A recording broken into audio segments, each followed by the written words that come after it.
And we are live. Welcome back to the channel, everyone. We are today getting into the juicy material. We already started with a taster of last session, and if you haven't seen that, we recommend to go back. That was a session on al-rahman, where our conclusion was al-rahman is Jesus. So now we're going to the broader question. So we found Jesus in al-rahman, which is already essentially showing that he is God.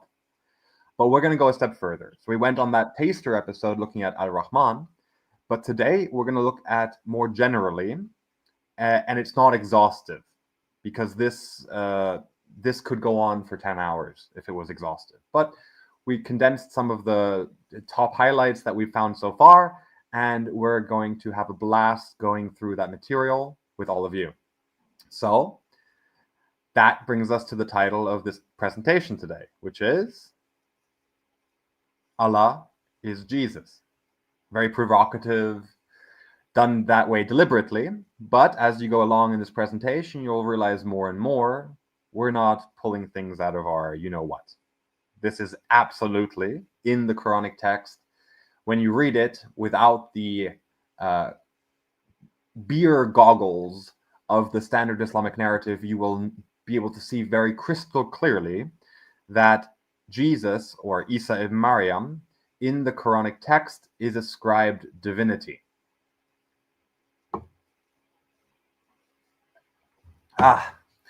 So, how are you, JC? Are you excited?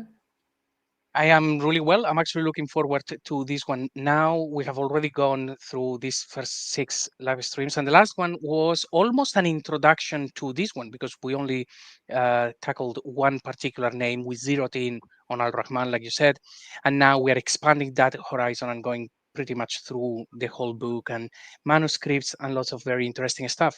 But something actually I didn't mention to you, Kash, is last year in one of the live streams that I did at Lloyd's, someone commented like after the show and said, "Oh, do you give any credence to Allah being Jesus or Jesus being Allah?" And at that point, I already knew that the Quran, of course, said many different things and it's not what we read. We read the standard Islamic narrative. But at that point, I didn't really have much information to say, yeah, I can actually say that these people actually worship Jesus or anything of the sort. But now, after so many months working with you, now we can see clearly where lots of these pieces form together. So it's been a lot of fun putting these together and going through this material and finding out all of those different clues that are hidden in plain sight within the Quran. So I'm really looking forward to showing this to the audience and see what they think about it. Right. Remind me, how long ago was that actually? When because we met on Twitter or X, right? How long ago was that now? It's been only 4 months, and within yes, 4 months, 4.5 months maybe, and within 2 months we already had the majority of the material, including the last session, which I don't want to reveal just yet. We had already decided that, and now we are here feeling like we are getting very close to figuring out things like the mysterious letters. So it's actually very exciting that all of the research that you had done before we met and all of the research that I had done before we met, we came together, we put everything together, and we started getting all of these answers. And of course, the translation from Saint Murad, which was only available, I think it was October last Mm-hmm. year, that was the game changer. Otherwise, everything was so much harder. So putting all of those things together at the right time, we're finding all of those things in just a handful of months. So can you imagine what is going to happen within the next 2 years? Not from us, but the community. Hence why hopefully people who watch these shows, they're going to get stuck in and actually looking at the Quran and what the Quran actually says. Like this, we will get to who wrote it, when, why, what they really believed. And today is a big piece to that mystery because we're going to show a lot of what the original writers actually believed when they were writing this before, things went a little bit pear-shaped. And to piggyback off that, I want to make a promise to the audience, because to elaborate on you saying the community, right? We don't want this to be something that we're doing alone. So in the future, what we want to do is to do a stream to walk through, you know how we do Bible studies. We will do a Quran study where we'll walk through with the audience, with an audience engagement, and will demonstrate visually and show you what tools to use, how to use them, the process, what's available to us to decipher the Quranic text. So you can look forward to that in the future. We're definitely going to do that because that will then make it possible for way more people to engage with the material to the level that we have been able to do, thanks to Murad and so forth. Yeah, and lots of people have actually sent comments with very good pieces of information, with verses that we didn't actually look at, or some words they've noticed they are problematic. So we can zero in on those, but it's not only about people sending us problematic verses and then we look into them. We want people to actually start doing that as well and providing the answers and trying to get build a community of people who are really trying to get to the bottom of what the Quran says. And perhaps just to put everything in a nutshell, of where I think we stand, or certainly it is where I stand, and I think Cash, you too, is that after everything that we have seen in the Quran, it looks very much like it was a Christian text from the beginning. Now, terms and conditions apply. It would have been more of a heretical Christian, but Christian nonetheless. Then something happens. We've written there, so people stole it. Let's say the early Muslims, before Muslims were a thing, it's more likely they had this culture, they had this book, but they changed the meaning of absolutely everything. All of the steps that we have followed until now, and we will keep showing, are steps that these writers actually followed in order to deceive the public. So now we are here 1400 years later, and we're rolling back the clock, seeing all of these different techniques that they actually used. But the bottom line, the book was never Muslim. It was never to do with a Muhammad or an Allah. And these things have to actually come to light. We need to actually show that this was stolen from the Christians, and it is time to bring clarity to all of that. Would you agree with that statement? I would absolutely agree with that statement. And you'll see more and more. This is the thing. You start to learn the language of the Quran. You start to see the thinking of the authors of the Quran. You start to see their theology. You smell the Nestorianism in it, and so forth. And it's about we're trying to dust off all of the dirt and corruption from the text. That way we can all just read it as it was intended. And that's the point of this. So, like we see on the slide, yeah, it's time. Let's bring it home. Yeah. And okay, so let's zero in on Allah, Jesus, and what is happening there. Well, perhaps the best thing to, or the right place where to begin, is simply with the title Messiah. So that is a title that in the Quran is used, of course, for Jesus or Isa, and that is a Jewish concept. It's a Jewish title. So the Jewish people are waiting for the Messiah to come. We're keeping things very, very simple. Basically, what we would all know. The Jewish people are waiting for the Messiah to come. And the reason they're waiting for the Messiah to come is because of thousands of years worth of prophecies saying that the Messiah would come. Now, when we look at the Christians are waiting for the Messiah to return. They're saying, no, the Messiah already came and he's going to come back. And the reason the Christians believe that is because of thousands of years of prophecy, without taking into account miracles and visions and miraculous healings and all of that thing. Just basic looking at the text. The very important clue in this story is that both the Jews and the Christians, they are now waiting for the Messiah. So if I said that I was a prophet or a messenger in the Abrahamic faith, I'm lying immediately, because there is no room for anybody else to come. It is just about the Messiah, which, you can see where this is going because of Islam. But think about it in this way. If you were watching a movie like Aliens, and imagine you're watching the whole movie, and when it's getting to the end of the movie, uh, Sigourney Weaver is being attacked by aliens left, right, and center, and then the Hulk and Iron Man, they appear and they start blasting away to aliens. You would think, no, hang on a minute, there is a problem here. The story doesn't, you didn't introduce these characters. They are not even in this franchise. So this is something that is happening with Islam. The you cannot accept anybody else in the faith. The story is already written, and both for the Jews and Christians, based on these ancient prophecies, is all about the Messiah. So nobody else can come after, and we will touch base on that a little bit more. So that's the one thing they do agree on. no one comes until the Messiah. Now, because the title Messiah then appears in both traditions, we need to start figuring out, okay, so where did they copy this from? And it's obviously copied from the Christians. If it was copied, say, from the Jews, it wouldn't say that Jesus, the Messiah, the Son of Mary, and doing all of these miracles. They would just say the false Messiah or something like this because they wouldn't accept him. So, seeing as the book is talking about Jesus in such a great light, that means this book was Christian. Again, terms and conditions apply. Probably heretic, but Christian.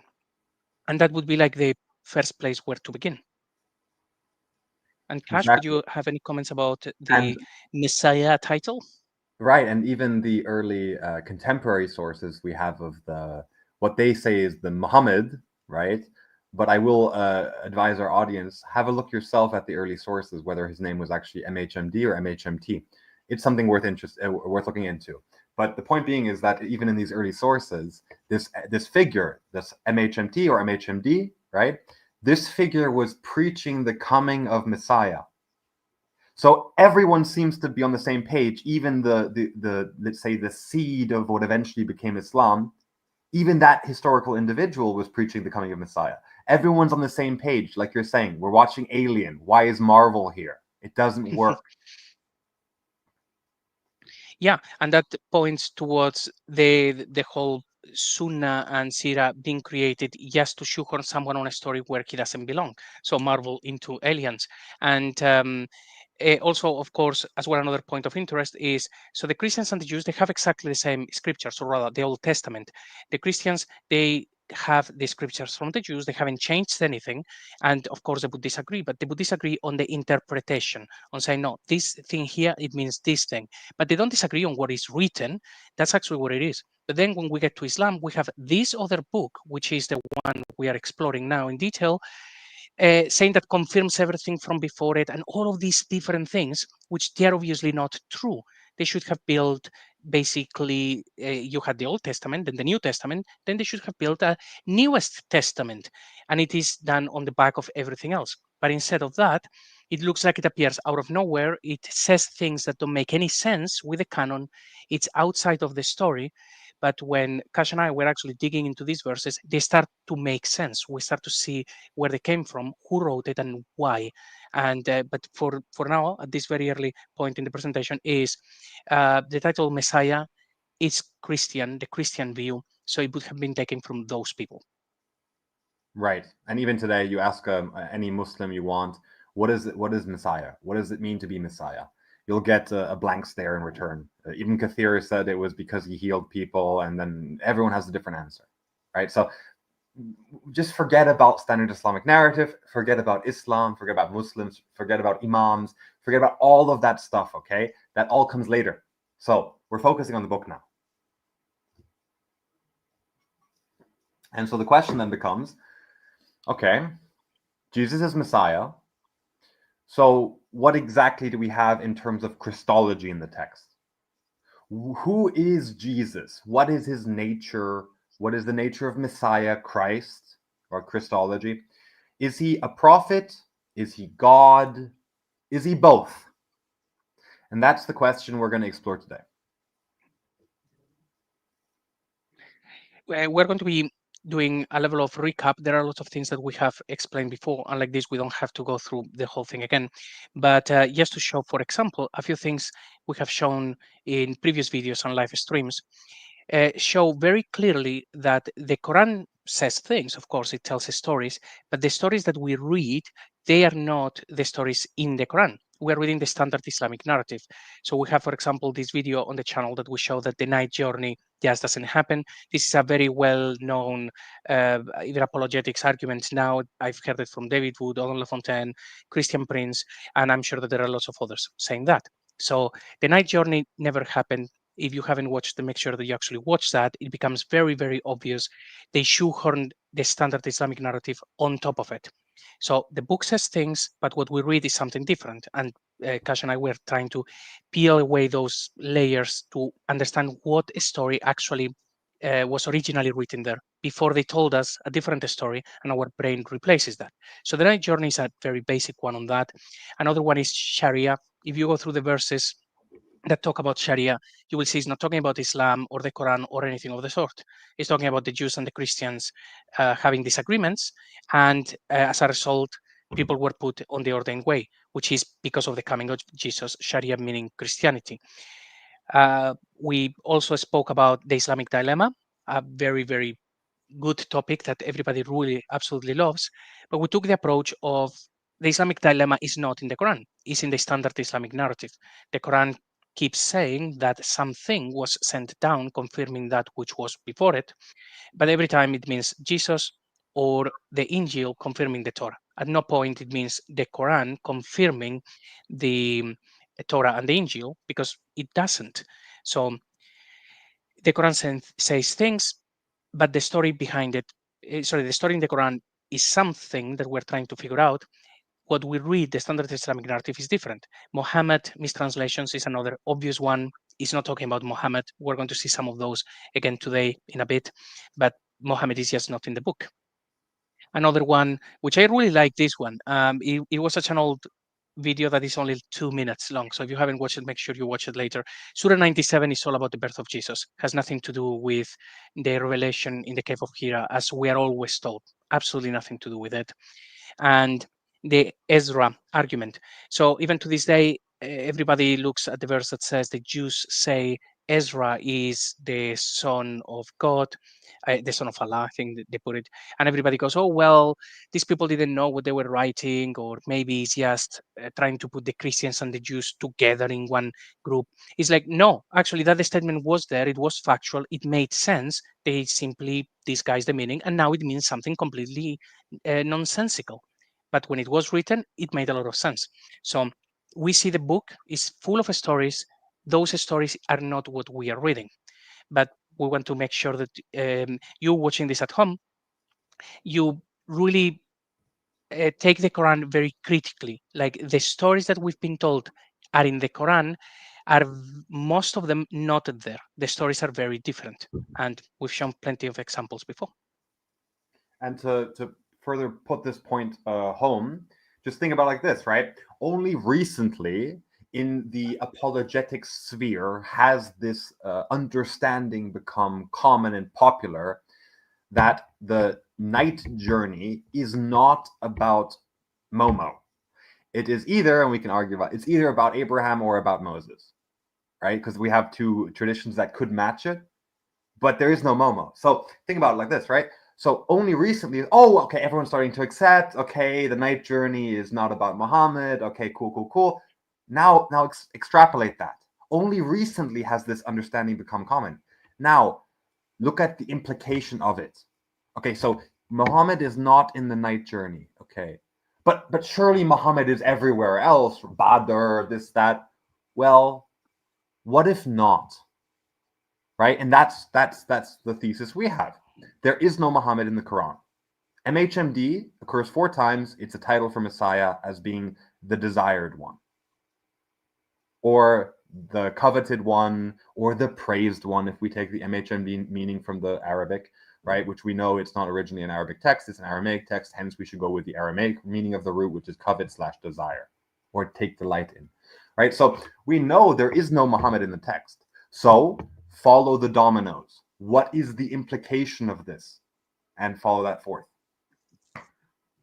Yeah, and we're following the dominoes is almost backwards, because now we know that those things are not there, and because of that we can then peel the layers and then go back and say, okay, so he's not there, so why am I reading him in over there? And then we can zero in on the story. Oh, look, that's not him either, and it just goes like this. And I think this is another example of it. Yeah, I mean, here we went over this as recap. This is in Surah 7, 157. Those who follow the messenger, the unlettered prophet. We highlight that for a reason. Then we read, whom they find written in what they have of the Torah and the gospel, who enjoins upon them what is right and forbids them what is wrong, and makes lawful for them the good things and prohibits for them the evil. And prohibits from them the evil, and relieves them, this is crucial, of their burden. burden, we have verses like no burden will be put on another burden, or yeah, no one's burden will be. Basically, the point is burden is a word for sin or iniquities, as we would understand it in our tradition. So it relieves them of their sins and the shackles which were upon them. So this in the standard reading is, oh no, this is about the messenger, al-Rasul. We all know that's Muhammad. We're talking about Islam here, guys. Come on, it must be Muhammad. And then furthermore, oh, he's unlettered, he's illiterate, unlettered prophet, so forth, so forth. But if you just read the content of the verse, who is the person who relieves people of sins? No one can do that but God, right? Okay. Everything in here is Jesus, right? The only way you read it as Muhammad is this idea of forcing it, as we see in Da'if International here, Sahih International, fine. We see the unlettered prophet. That's the way you read Muhammad into the verse, but he's not there, right? And then we continue. So they who have believed in him, honored him, supported him, and followed the light which was sent down with him. It is those who will be successful. Now, tell me, was Muhammad sent down from heaven? Well, we see that in the Sufi traditions. Why? Because they're reading a text about Jesus and they're trying to rationalize what they're reading in the Arabic plain text, which is saying that he came from heaven. Of course, now we're Sunnis, we don't believe that. We read the standard Islamic narrative, we have hadiths, right? We can kind of run away from what the verse actually says. Now tell me, the light, what is this light in question? Is this the message? Is this the Quran? Well, did Muhammad come down from heaven, hand on the Quran? Like, what's going, like, clearly the Rasul, the messenger in question here, is Jesus. What do you think, JC? I think, yes, even by reading someone is in the Torah and the gospel, you just go, yeah, that's Jesus. It's like, who would make such a statement when you think, okay, standard Islamic narrative says, no, that's our guy. It's like, but your guy is not in the Torah and the Injil. I mean, we have just discussed as well. Everybody, the Jews and the Christians, are waiting for the Messiah. There is no prophecies of somebody coming after. And let's not even begin with the whole Mahmadin, because I don't want to get upset. It's not there. The messenger, Torah, gospel is like, yeah, didn't you read the next things?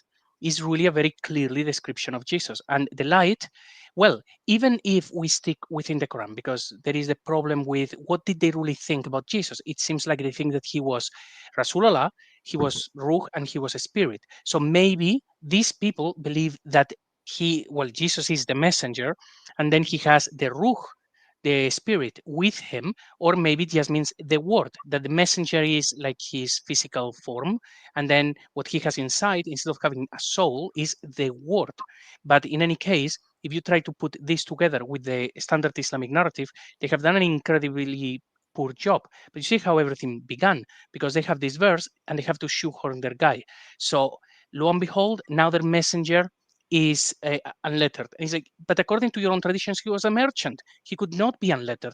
According to the Quran, was writing things down. So it just keeps contradicting each other. This is what happens when you tell a lie and then you try to cover up with another lie. In the end, you are going to run out of lies. And the Right. light, which those who followed the light which was sent down with him, you would have to interpret that as Jibril. Nobody saw Jibril. All that they saw was, whatever his name was, this handsome man that appeared to Muhammad when he needed a revelation. Yahya You know what I mean? al-Kalbi. Yahya It's al-Kalbi, like, which literally means John the dog. yeah. So there you go. It's yes, you read this and you have to be experiencing very severe cognitive dissonance to read this and think this is Mohammed. The stories that they built to make up for this, they're just lies. So they keep getting more and more plot holes. This is a very obvious and direct uh, verse about Jesus. Again, we could discuss about the natures, whether the light is supposed to be the word or if it is the spirit, because the Quran actually mentions both. But I think it's incredibly easy to see that it is about Jesus. Is anyone in the chat actually disagreeing with it? Is this very obviously about Jesus? It's a good If anybody question. disagrees, just let us know. It's a good question. While we were checking, I want to also piggyback and reinforce that the whole idea of written in, what you have of the Torah and the Gospel. This is actually a very important theological point that the author is actually making for the audience of Jewish people. And the point being made here is not that, we have the prophecies. Yeah, you could say, fair enough. He is written in the prophecies in the Torah. That could be one interpretation. But more concretely, what is being said here, and we see this with the whole later idea of Rasul Allah and so forth, is that the messenger in question is the angel of the Lord, who is actually there present as a character in the Torah. And hence, you should follow al-Rasul, who we see as Malak, which is the same word as Rasul. Rasul Allah, Malak Yahweh, angel of the Lord, who is written in and acts in the Torah and is in the gospel, in the person of Jesus Christ, where he dwelled and lived amongst us. So the theology is crystal clear, and it makes actual sense. Instead of now having to go and excavate and try and figure out, Mahmadim, maybe we could try to maybe that's where Muhammad is. This is all goofy shit. Sorry, no need to swear. But obviously, this is talking about Christ, who is the angel of the Lord, who is in the Torah, and who is Jesus, who is in the gospel. Simple. Ticks all the boxes. So in order to get out of this dilemma, because Muhammad is not in the Torah and the Gospel, they say, well, then you had to change your stories because my book says that the Rasul is in the Torah and the Gospel, and it's like, yes, he is. Is just not the one that you think it is. So yeah, I think it's actually just incredibly easy to see, and we're going to actually see more.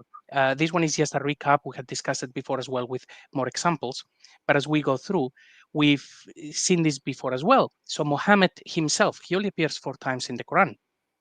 And we have actually selected the 2 verses, which Said Murad translates them in the past tense, and we've checked as well, those verses are past tense. So we have this one, is talking about a Muhammad, and he's talking, and those who believed and worked corrections, and believed by what has been caused to continuously descend over Muhammad, and it is the truth from their Lord, which covered up about them their upfronts and corrected their state. Now, if you try to unpick that sentence, you have to really shoehorn the standard Islamic narrative interpretation to make it work. We have there the Daif International translation as well, how they add little bits so that you read that it will be Allah who will remove from people's their misdeeds and their conditions in the future. It's not talking about Allah. This is talking about something completely different. Once again, Muhammad or Mahmad, this is speaking about someone in the past tense.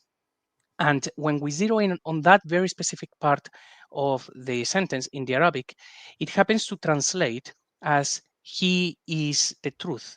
The translations, even from Saint Murad, he would translate it as and it is the truth. That's just because that form, he or it, is the same in Arabic. You have to know which one or how you translate it into English, depending in the context.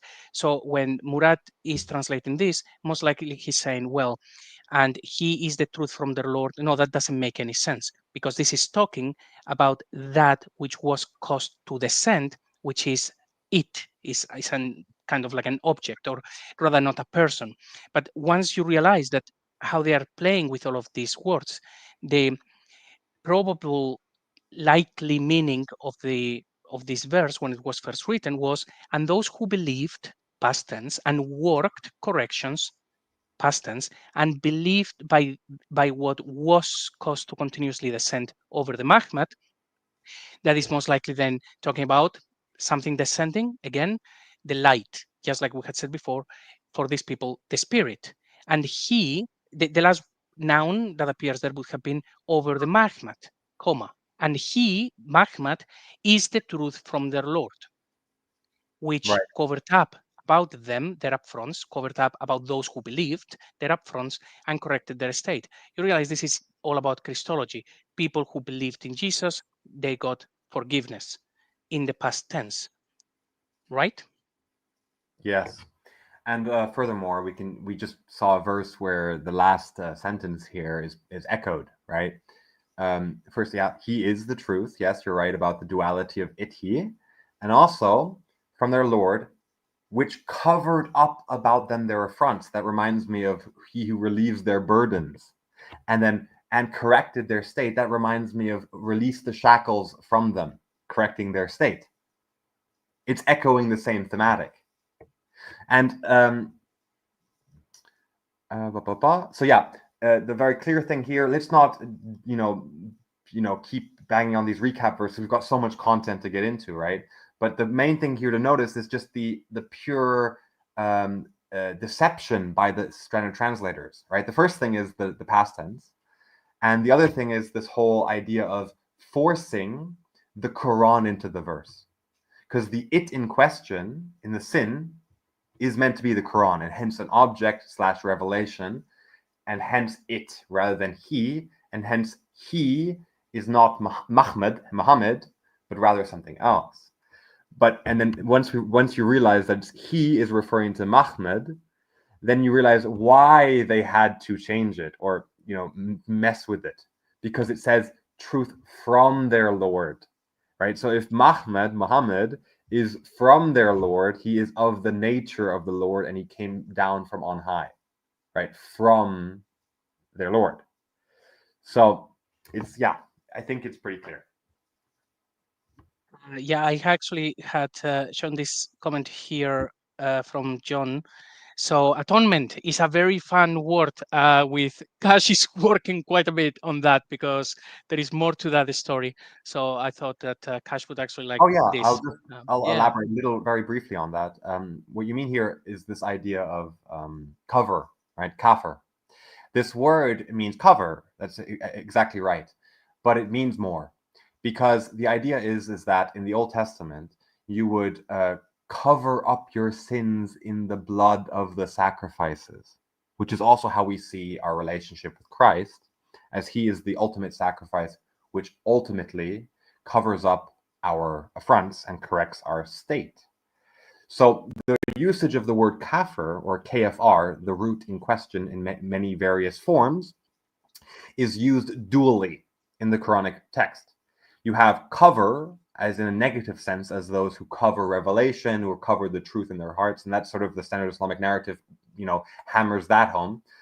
But this idea of covering up their affronts, that's atoning for them, right? So he is the truth which atoned for them, their sins.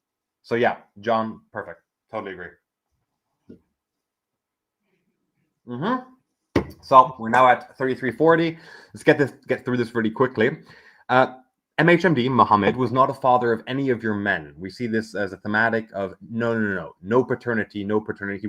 He's not the father, guys. He's not the father. Okay, but he is Rasulallah and a seal of the prophets. And Allah was knowledgeable by everything. Of course, when we look at Da'if International, suddenly we're time traveling, and we're not talking about Muhammad was not a father of any of your men, because that would be a problem for the sin. Because why is Muhammad talking about himself through the voice of God in the past tense? It just doesn't work. So Sahih International duct tapes it. Okay, lovely. We get Muhammad is not the father of any of your men. We fixed it. Lovely. Okay. So yeah, that's what we have going on in the translations here. Very basic as well. So we're introducing Muhammad as associated with the term of not having sons. And it's like, okay, so, and also, by the way, like Kash said, so Rasulallah as well, very important title, which we will see again and again, and the seal of the prophets. But we've already seen who the Muhammad was meant to be. And this verse actually gives it away as well very clearly. And as does this one. JC, yep. Go back for 1 second. I just want to highlight this. Okay, if we have past tense here combined with seal of the prophets, that means in the past was the seal of the prophets. That's a big problem. Right? Okay. Yeah, okay, I didn't notice that one. Well done, well spotted. So this is why because they could get away with saying Muhammad was not the father of any of your men. They say, oh no, well, it was something to do. They could explain it away, but right, they can't have that with the seal of the prophets. Yeah, like Muhammad before 40, he didn't have any children yet or whatever. You can do the whole dawah shuffle, right? But when it's coming to this, and a seal of your prophets, what? So when he was 20 and Jibril hadn't come to him yet, this was 20 years before, what? So he was a seal of the prophets then? It doesn't make sense, right? So, okay, let's not give any too much credence to the standard Islamic narrative. It's just so clear. The past tense actually as well indicates that something has already ended, is in the past. So Mhm. if he was the seal of the prophets, that means that he's speaking to people and he's no longer the seal of the prophets because he's been fired or something. So it would really give the standard Islamic narrative a bit of a headache. But all right. So we have Muhammad not having children. Then we have this one as well. So Surah 6, verse 101 and 102. I will not read these. Most people actually remember these ones already because it's the ones about he did not have a companion. So now we have in these couple of verses where he's talking about the creator as well as Murad translates it, the innovator, uh, a word that needs to be investigated, but basically generally translated as he did not have a son. Fine, so the creator did not have a son, just like Muhammad, and also he did not have a companion. Another of these verses that Daif International and everybody else will always translate as um, present tense or something general. It wouldn't actually be like he didn't. When we are then realizing, so now we have Muhammad in the past tense didn't have sons, and now we have the creator in the past did not have a companion. You start to realize that this is very Christological views. They are associating this, and the next one, of course, we're going to show in a second, is all about Jesus. For the people writing this book, Jesus is the creator, and there are plenty of verses that actually shows that as well. But Right. And I want to read, just to give one possible reading for Surah 6101 here. So we'll read from Murad as a baseline. Innovator of the skies and the earth. The word here, if correct me if I'm wrong, JC, this is subhanahu. mhm.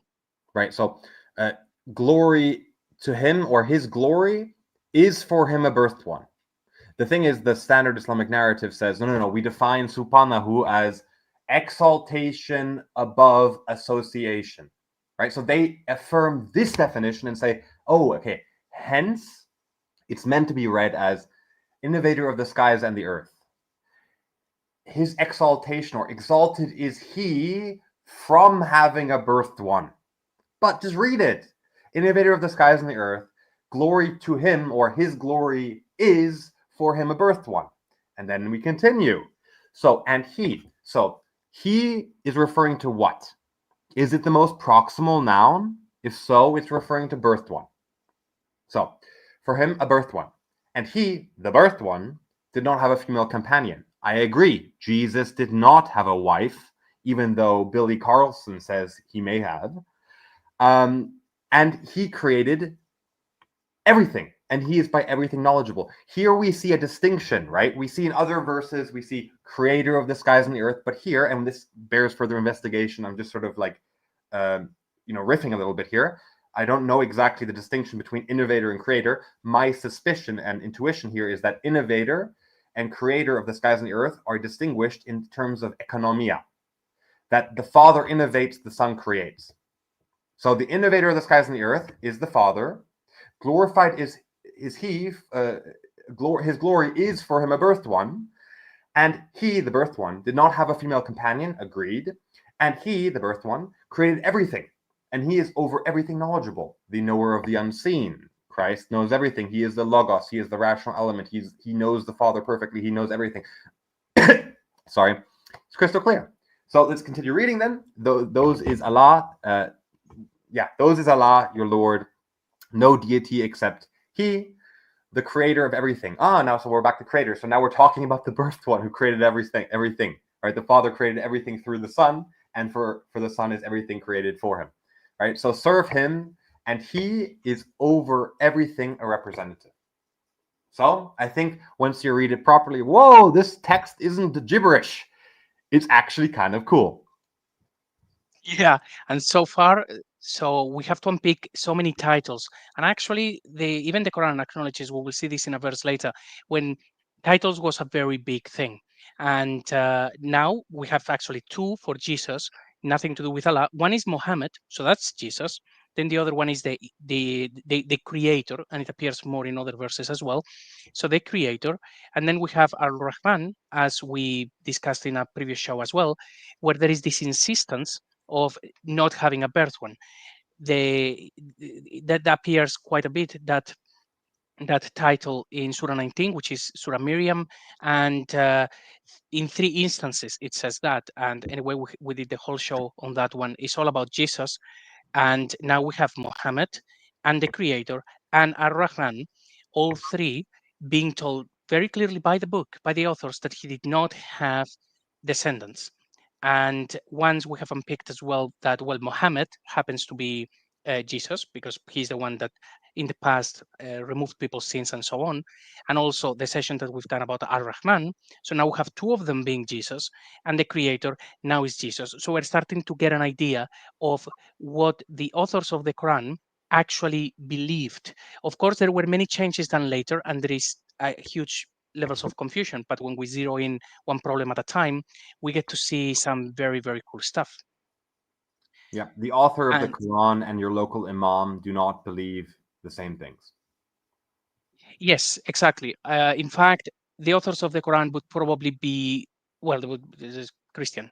And just to remind everyone of that, so in the session of Ar-Rahman, we just went through all of the important instances where that name is actually used independently as a noun, and doing things, including in the Bismillah. So it's a very important title, and it is just very much concentrated on anything to do with Jesus. So, and of course, then we carry on. Say evoke Allah or evoke al-Rahman, whatever day ye evoke, so for him are the goodly names. And do not display by thy prayer, nor conceal it by it, and seek between that a way. So here we see that worship is fine for Allah and al-Rahman. You can evoke both. They're both God in a sense.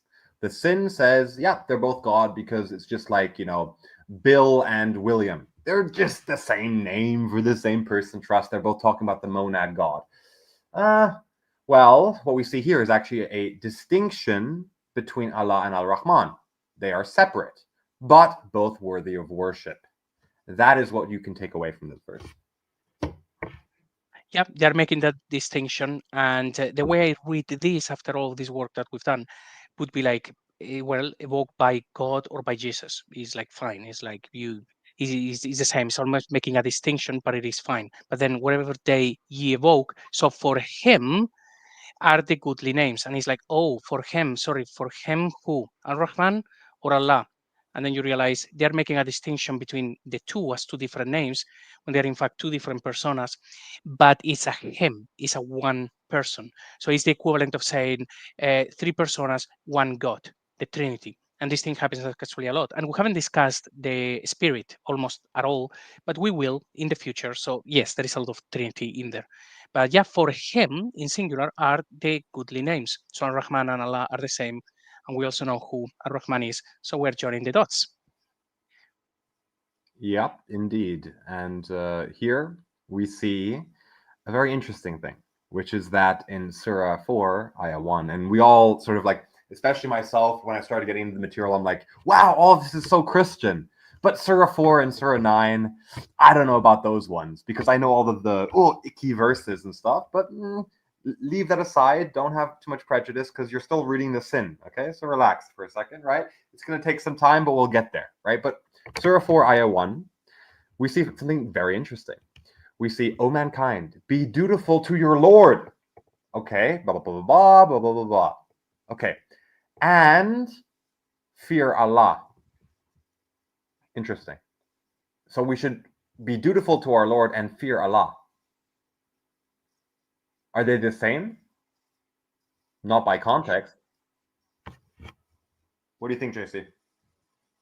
Well, I think it's Daif International who translates this one the most accurate. At least is very similar to what Murad does, which is forfeit your Lord, forfeit Allah, Daif International. So you have fear your Lord and fear Allah. So you have basically the same word at least, because the other ones, Hilali Khan and Yusuf Ali, they are taking liberties, I'd say.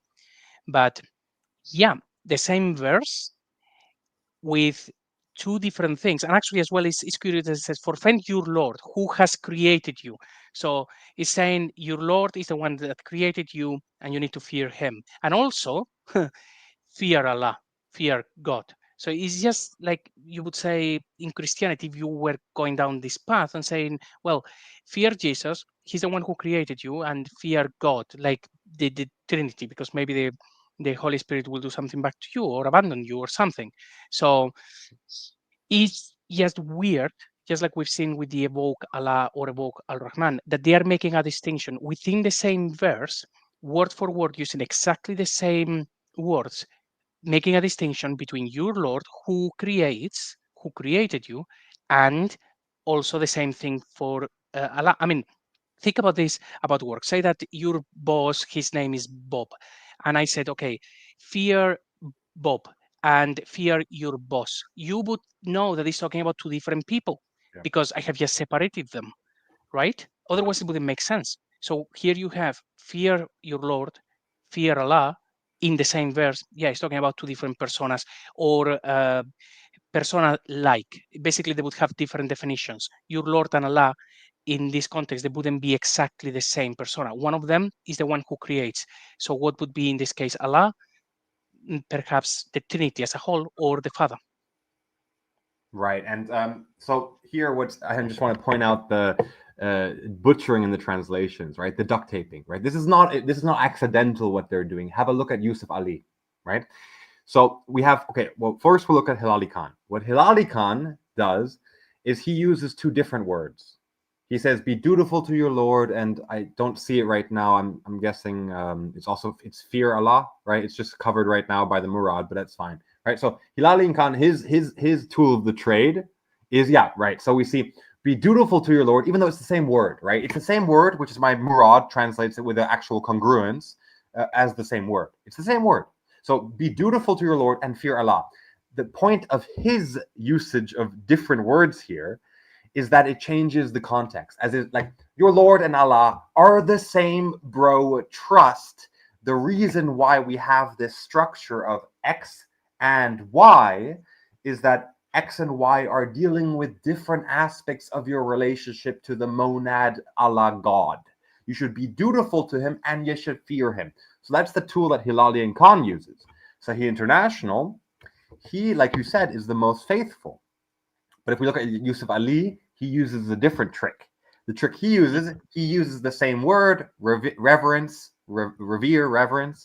What he does is he just puts a hyphen instead of wa, which means and. So he just took a word from the Quran and removed it. That's what he did there. This bid'ah monster, right? I mean, they're all that, right? But just look at this. It's just so dirty. I mean, how can you go through your life when the people who you're taking as authorities are acting in this way? It's disgusting. Yes, there is no way that any Muslim would understand what the Quran says because they would be reading from these translations. And I think it's like 85% of Muslims don't even speak Arabic. And the ones that do, that means that they are probably in a place where if you figure out that there is something wrong, you're going to keep your mouth shut. But everybody else, they would be going to any of these translators or any of the others. The other ones are actually not better. They are, in fact, some of them even worse. They are being misled from the offset, from the actual book. And it seems like the imams, sheikhs, and so on, their job is to make sure that people just are scared and uh, believing whatever lies they tell them, just stay within it. And not a single one of them realizes that their book doesn't even mention Muhammad, not once, or rather the Muhammad they think um, they follow. It's just crazy. And these translations actually show clearly that they were actually playing tricks to make people believe something that is not in the text. And these ones didn't actually use the trick of the tenses. So, Yep, but they there is follow. plenty of that. And if you ask any questions, then Al Hakim is going to tell you that you're a kafir and you should get out of his house. So Yeah, exactly. Don't question and don't put any doubts into your heart because otherwise, well, you lose everything in your life, probably your life. This is very fair. So, uh, Next one, Surah 5, 110. So this one, this is Daif International. So very clearly is the one that says about when Allah will say in the future, for some reason, to Jesus, that he will be supported with a pure spirit and that he will speak or that he spoke in the cradle and in maturity. And he taught him writing, wisdom, the Torah and the gospel. You know, great Allah helping Jesus a lot. About the clay birds, by the permission of Allah, and also healed the blind and the leper by the permission of Allah, and resurrected the dead by the permission of Allah. And then that one is kind of a little bit highlighted that one there just because it's kind of like funny. So Daif International says, after all of these things that Allah will say to Jesus, it goes, and when I restrain the children of Israel from, and then in brackets, killing you, and then it continues, and it's like, no, hang on a minute. No, you don't do that. That word is not there. We're going to see in a minute what it says in the original. By writing from killing you, most of the people who are going to read this, they are going to assume that this is talking Jesus not being crucified, like Allah taking him up to the heavens. This is not talking about that. The verse was talking about when people are very upset with Jesus because of the things that he's doing, and they actually try to throw him off a cliff and they try to stone him, and it doesn't happen. This is talking about that, making sure that he doesn't get killed until his whole mission has been completed. But Taif International inserts that very innocent word. And anyone reading this, they will think that it's talking about the crucifixion. And of course, if then you pointed it out, they will say, no, no, no, you are reading that into the text. It means the other cases. It's like, it's a very, very nasty thing to do. Don't write that one in there because people are now thinking about two very different events, which it doesn't really change anything within this context. It's not like changing the tense, but it's still a very nasty thing to do. Then from Murat. So this one is interesting, and it is the same one as before, but this is how it is actually translated. So, as Allah said to Isa, so this is past tense. Isa, son of Miriam, remember my grace over thee and over thy female birther. Let's assume that is mother. And as I have gave thee hand by the birth of holiness, that is Ruh al Qudus, like Holy Spirit, literally how it should be, except that of course Ruh is breath, but is uh, the the Holy Spirit is the term for the Holy Spirit, which is quite interesting, but we'll talk about that one next time. So, talking to humans in the smoothness and as a middle aged man, and as I taught the writing and the wisdom and the Torah and the Injil. All right, that's interesting because when we read Daif International, it said, I taught the writing and wisdom and the Torah and the Injil. But that's actually not what the Arabic says. It doesn't say that he taught him writing. It says he taught him the writing, al-kitab, and the wisdom. We don't know what those things are, but they are certainly not the Torah and the Injil because they can't be. We have within the same sentence al-kitab, which is supposed to be, well, Torah, Injil, both something. It's certainly not Quran. That would really create a huge plot hole. So he taught Jesus Al-Kitab and the wisdom and the Torah and the Injil. So there seems to be a big problem in there, which we will investigate in the future, but we wanted to just bring it up because it's fun. Then the it's talking about the bird, the clay bird, and it says by my orality, and pretty much everything else is the same. So by my orality, there is a word that is weird. It would be a question for Murat. Instead of healing, he uses the word absolve, the one blind and the one with vitiligo, which maybe it means he was absolving their sins or maybe healing. But I have no problem with that. It would be good for Murat to say what it actually meant in the original verse because both are fine. And then resurrecting people by his orality. And then the whole thing about prevented the children of Israel from basically killing you, which is palm the sons of Israel about thee, as thou hast come to them by the evidencers. So this is a massive verse. When we always read this one before, thinking all this is all about Muslims, the standard Islamic narrative, when we see by my orality is a bit complicated, because maybe it means Allah is giving the superpower to Jesus, or he's doing it on his behalf. But once we have seen already all of these other instances, like al-rahman, like Muhammad removing sins, and so on, to me at least, it sounds like it means the reason that Isa is able to do these things is because he has the orality of God. It's not like God is out there and he says, I give you my orality. It's like he already has it in him because he is the word. Um, I don't know if I've explained that well enough. Well, also orality. I mean, so this word, if we just take it from the murad, right? Orality is to hear, right? To be receptive to something. So it's almost like, so the submission of Christ totally to the will of the Father results in the Father responding. So my orality is that I hear my son's call and I answer. It's something like that potentially. So we don't know exactly yet. So the word orality is something like adn. It's like I think it's either ein or aleph and then a dal and then a nun. We were playing with the possibility that this would actually be Adon, as in Adonai, as in Lord, as in by my lordship, but that doesn't seem to fit. So anyway, we haven't fully gotten to the bottom of this orality word quite yet.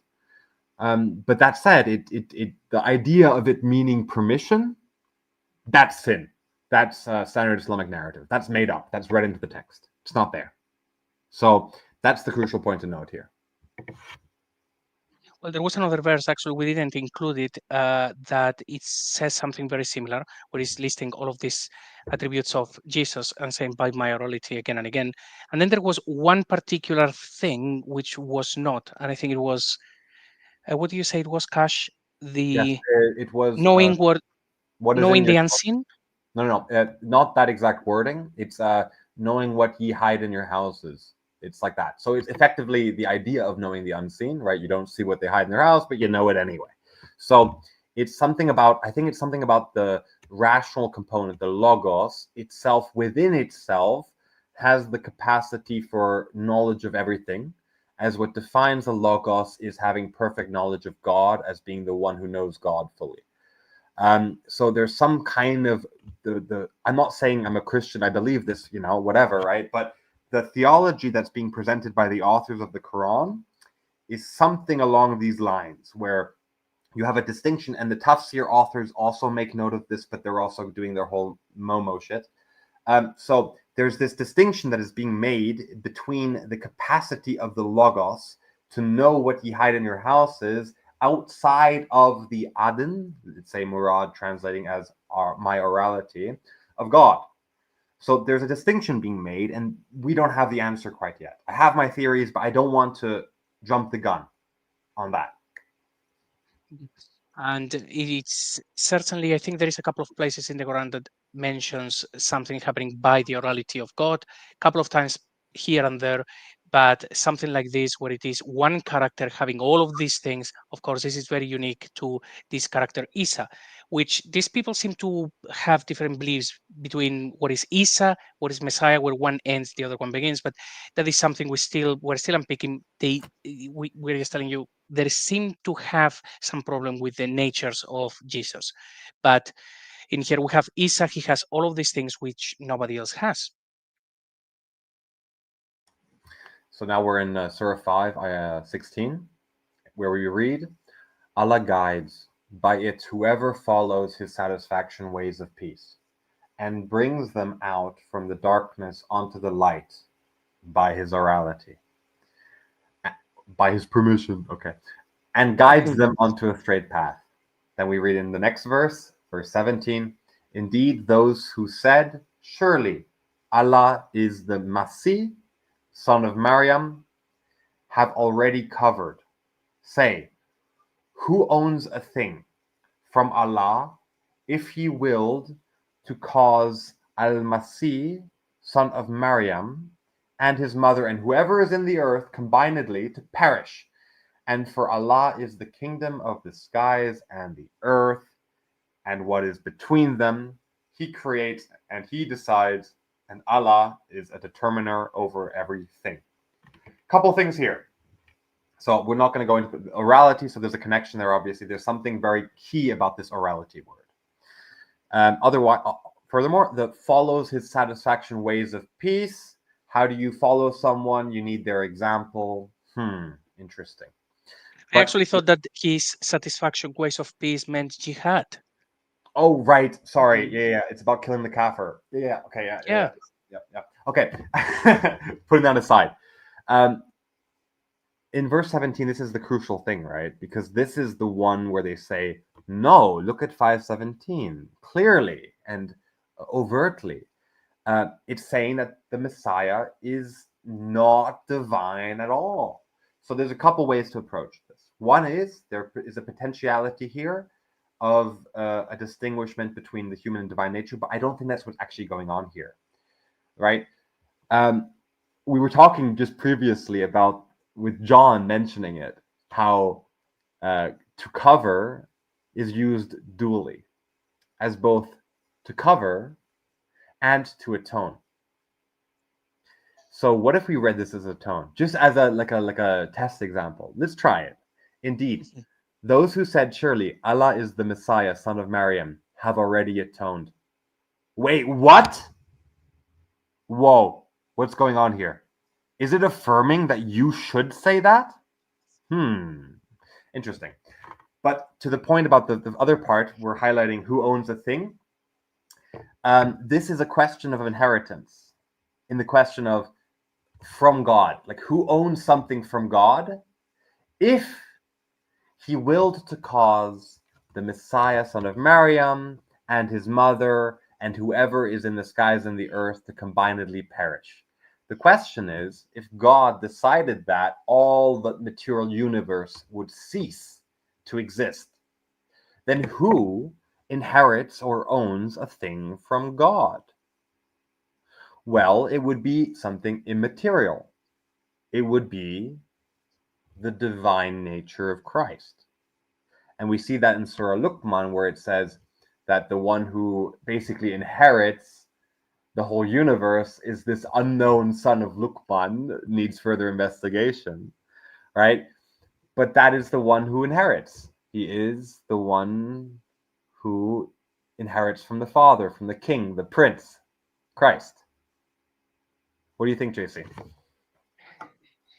I think that what you have said is yes, we see that as well in other places in the Quran about the verse from Luqman that you discussed as well, I think a couple of live streams ago, where it's all about the son will inherit everything that is in the heavens and the earth is for you or something like that. And it is, God talking to son, and it is this guys with this mysterious Luqman. So we have seen that in numerous places in the Quran.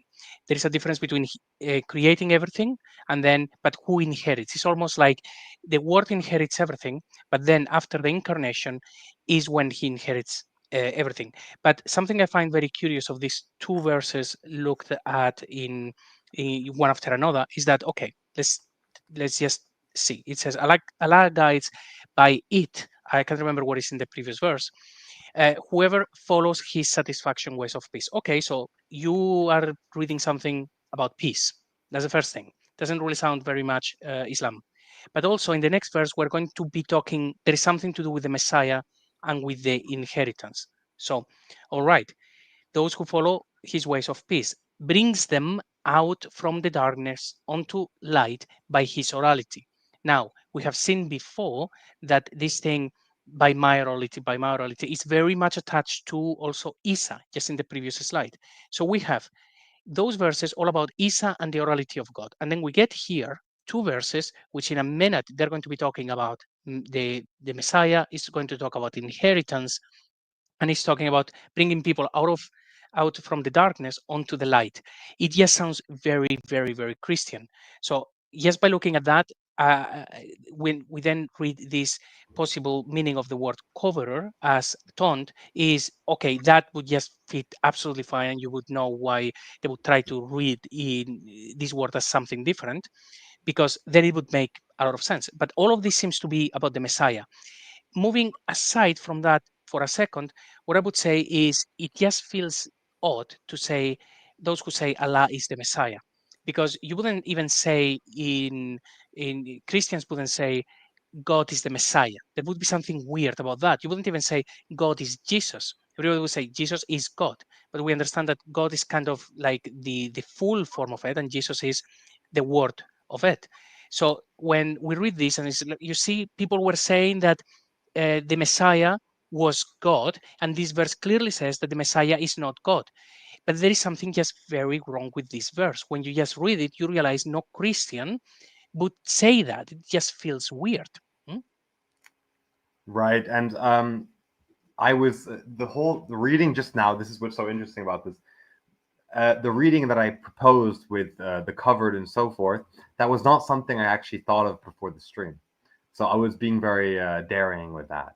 But I think it's actually kind of crucial here because when we understand that the idea of kafir having the fundamental and basically only definition of disbelief, that's how we're reading it today. And when I talk to my friends who are Muslim, like they understand kufr as being just like disbelief as such.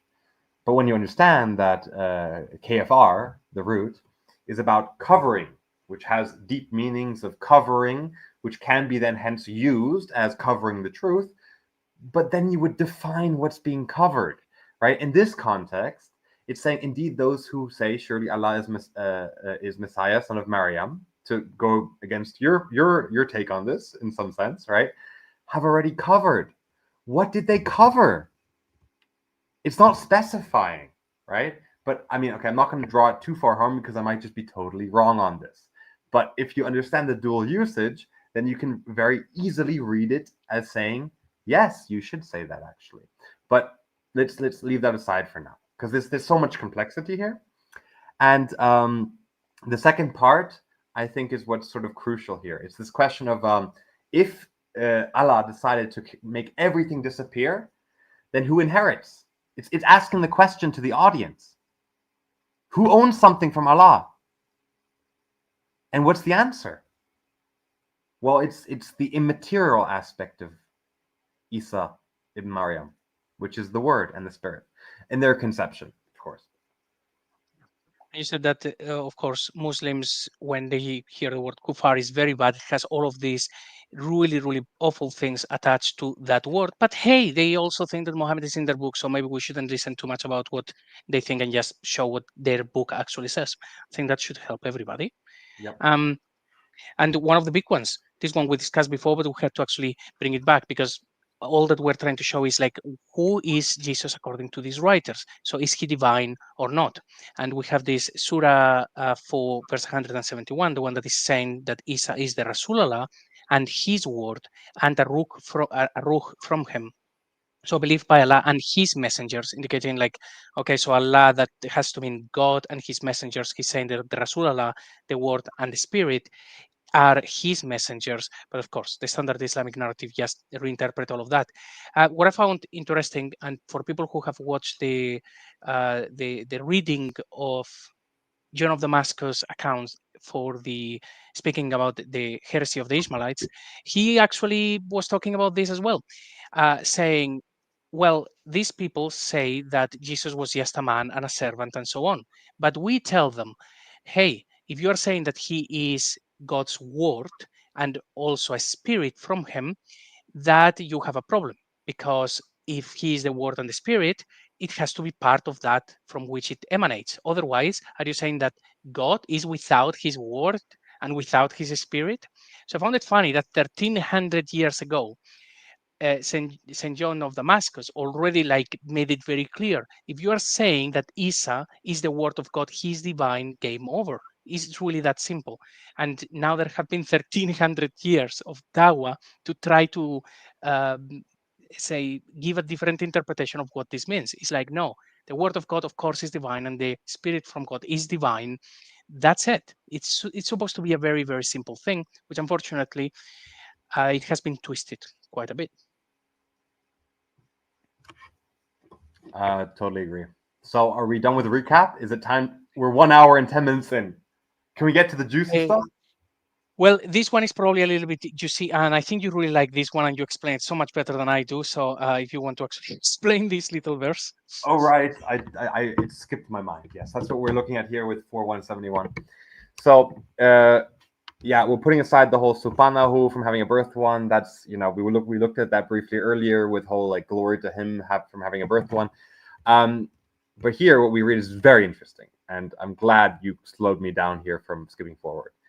For him is what is in the skies and what is in the earth, and sufficed by Allah as a representative. If him in this context is Allah, then Allah is representing himself in court. What is he like? Undergrad?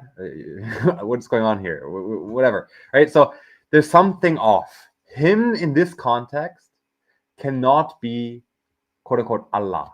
And I want to just bring up a point. Someone wrote to me on X today, pointing out that in the question of early pre-Chalcedon and so forth, the earliest councils, they had this insistence in custom and practice of only using theos, which means God, as a title for the Father. And although the Kyrios, or the Logos, as being Christ, is also ontologically theos, they wouldn't use the word theos as a title for him. So with that in mind, we can understand this better. For him is what is in the skies and what is in the earth, and sufficed by the Father as a representative. Now, let's look at John 8:18 and see if we see some echoes here, right? I am the one. This is Christ's words here. I am the one who bears witness about myself, and the Father who sent me bears witness about me. The Father is the representative of Christ. He's the one who witnesses for him, and hence he is sufficed by the Father as a representative. This is straight up New Testament theology. This is Johnian, Johannine theology. Yeah. Also, we are just used to reading these sort of verses like, oh, for him is what is in the skies and what is on the earth. And, Muslims, oh, yeah, that's Allah. But just think about it for a minute. That would be is such a weird statement. You're talking about, no, we have only one God. It's only one God. He's up there in the heavens. He cannot even enter creation. And he's like detached from everything. You are just his servants. And then you are saying things like, for him is what is on the earth and the heavens. It's like, guys, this is Christology 101. Is the whole the son inherits everything.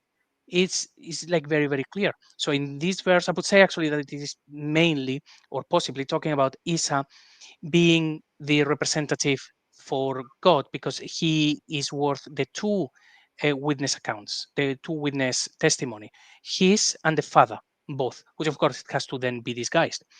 Also, that sentence appears right after this weird sentence about having a birthed one, which again, once you're reading this, realizing that all of the lies that are within the Quran, you start to see that it is very all about Jesus. It's been twisted. The meaning has been twisted as much as they could, but they didn't simply chuck all of the books away and then created new ones. They actually just piggyback on what there was there and they twisted the meaning, which gives us at least an opportunity to just go back, point out these things and say, yeah, for him is what is in the skies and the heavens, and in the earth, that's just the same as the son of Luqman. All of this imagery about the son, the son, the son, including in here, which is one verse that is all talking about Isa. And like you said, Cash, we even have this echo that is directly from the Bible. So that should be like almost game over. Yeah, well, I feel like we're at this point where we're having game overs back to back. So how many game overs do we need until, the Abduls put up their white flag? They realize that they are praying in the wrong direction. Well, there is something as well a bit interesting. This is something, it will be read, it will be on the channel, I think, tomorrow and then 3 days from now. This is not about the Quran. This is letters sent from Leo III to Umar II. So between, I think, 720 to 723. And in one of those sections, Leo, said to Umar, Whenever, for example, you come across the word Father, you replace it by Lord or sometimes by God. Now, he doesn't mean the Quran. He means in the correspondence, Umar II is quoting the Bible and things like that, and he always replaces the word. And even saying things, I think, like when Jesus said, "Oh Lord," and it's like, no, in there actually he said, "Oh Father." So he's replacing things. I thought it would be a good idea to just show this for a second to show the intent of what was happening, because this is the 720s. This is probably 100 years since this book began to circulate, and there were many different copies, and the whole thing was a mess. So if 100 years later we have the actual caliph not even being able to quote the actual gospel correctly, and he's changing things, and we look at the Islamic traditions and all of the other accounts that we have from the time, and we know full well that books were destroyed, they just destroyed all evidence, I think it would be quite an easy thing to assume that the Quran earlier on, it didn't say Allah all that much, or rather, it would have had Allah and it would have had Father and probably Son and lots of these words.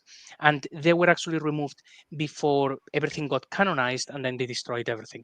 Of course, no evidence. It's difficult to find evidence when people burned all of the evidence, but we have at least one witness account from the Emperor of Byzantium actually saying that these people really don't like the words, which, there is no problem. Umar should just quote things as he finds them. But if he didn't, there's a good chance that all of the people that came before him, they had done those things during the canonization process. So just putting that one out there. And also, we're still trying to find out, okay, so is Allah, is Jesus? Well, Allah seems to be more complicated. It's depending on the context. It could have been Father, and then it gets replaced, and it becomes Allah. Sometimes maybe Son, and it gets replaced, and then it's Allah. Sometimes Trinity, and so on. But this is a verse that, as well, is going around. People know this one now quite well. I think it is the Christian Prince who first pointed this out to the community, which is shirk, right in the Quran, when they say they took the rabbis and their monks as lords apart from Allah wal Masih. You cannot say that in Arabic. It's putting together Allah and the Messiah. And then a moment later, it says, there is no deity except He. Or rather, they were not commanded except to serve one deity. So they are putting Allah wal Masih together, as people are taking those two as lords, but they had to worship one God. And it's like, yeah, you guys were Trinitarians when you wrote this, and associating God with the Messiah. At the very least, they were duetarians. At the very least, yes. I'm just saying because we've seen other things, but yeah, based on this, they would have believed in that manner. And well, more fun stuff. Surah 2, Ayah 108, we read, again, this is Murad, guys. Or do ye will to ask your messenger, as Musa was asked from before? And he who substitutes belief by covering has already erred the evenness of the way. And then earlier in this verse we read, and indeed, we have already advanced Musa the writing, and a blank word, which we're not going to go into yet, from after him, by the messengers, and advanced Isa, son of Maryam, the evidencers, and gave him hand by the breath of holiness, Ruha Kudus. Is it that whenever a messenger came to you, by what yourselves do not fawn, ye seek self-enlargement, then ye belied a separate group and kill a separate group. Couple things to note. One is this paralleling, which occurs a lot in the Quranic text between Musa and Isa. And this is also acknowledged by church fathers and such, where they see the deliverance from Pharaoh in Egypt as a shadow of the true salvation, which is from sin, right? Moses delivers the Israelites from Pharaoh, and Isa, Jesus, delivers mankind from sin. And that's the parallel that's going on here, and they play along with this a lot in the Quranic text. I want to also point out the difference in past tense and present tense between ye belied, past tense, and kill, present tense.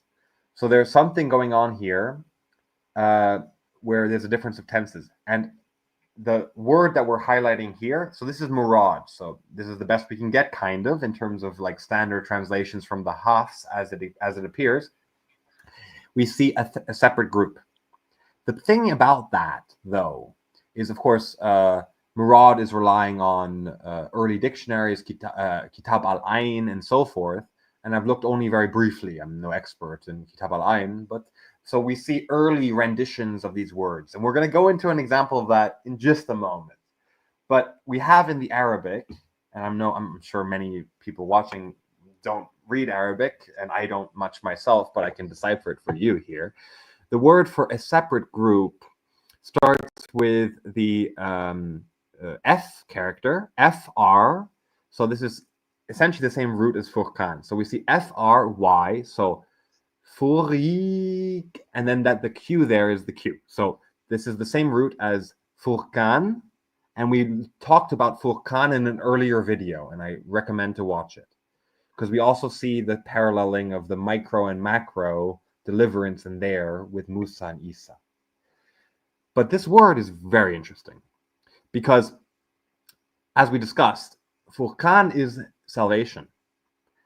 And if you add the Y there, it renders it into a person. So instead of having salvation, you get savior. Or, and this is important because we're putting just the text here, the actual full text here is only for the second yellow. The first yellow has an extra P/F, so an extra F in front of the word. So it's almost like farika, almost like paprika. Paprika.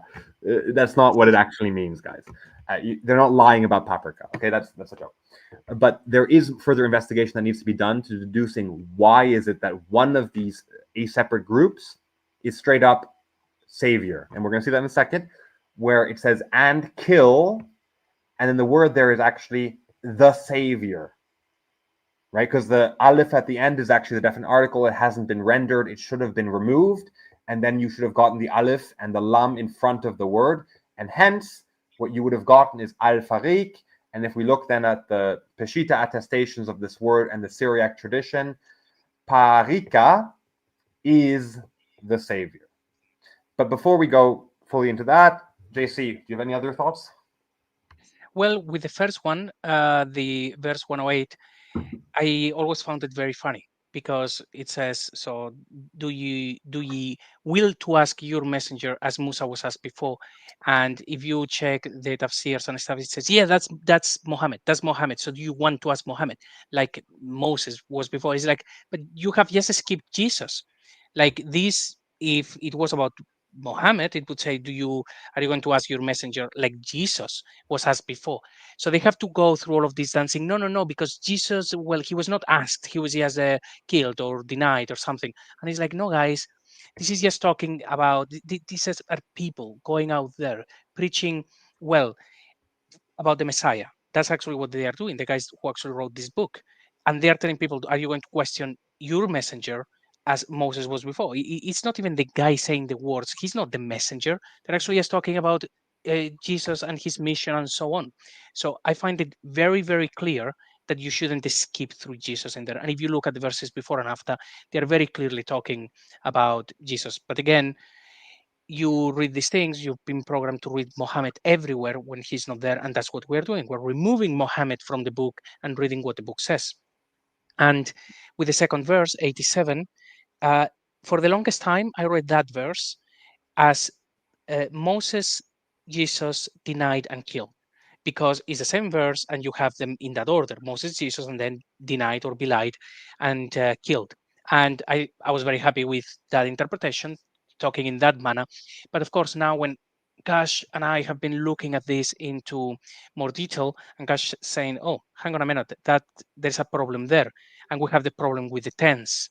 There could be more to that story. In fact, maybe this is talking about they denied the word of of God, the word, and they killed the body of Isa.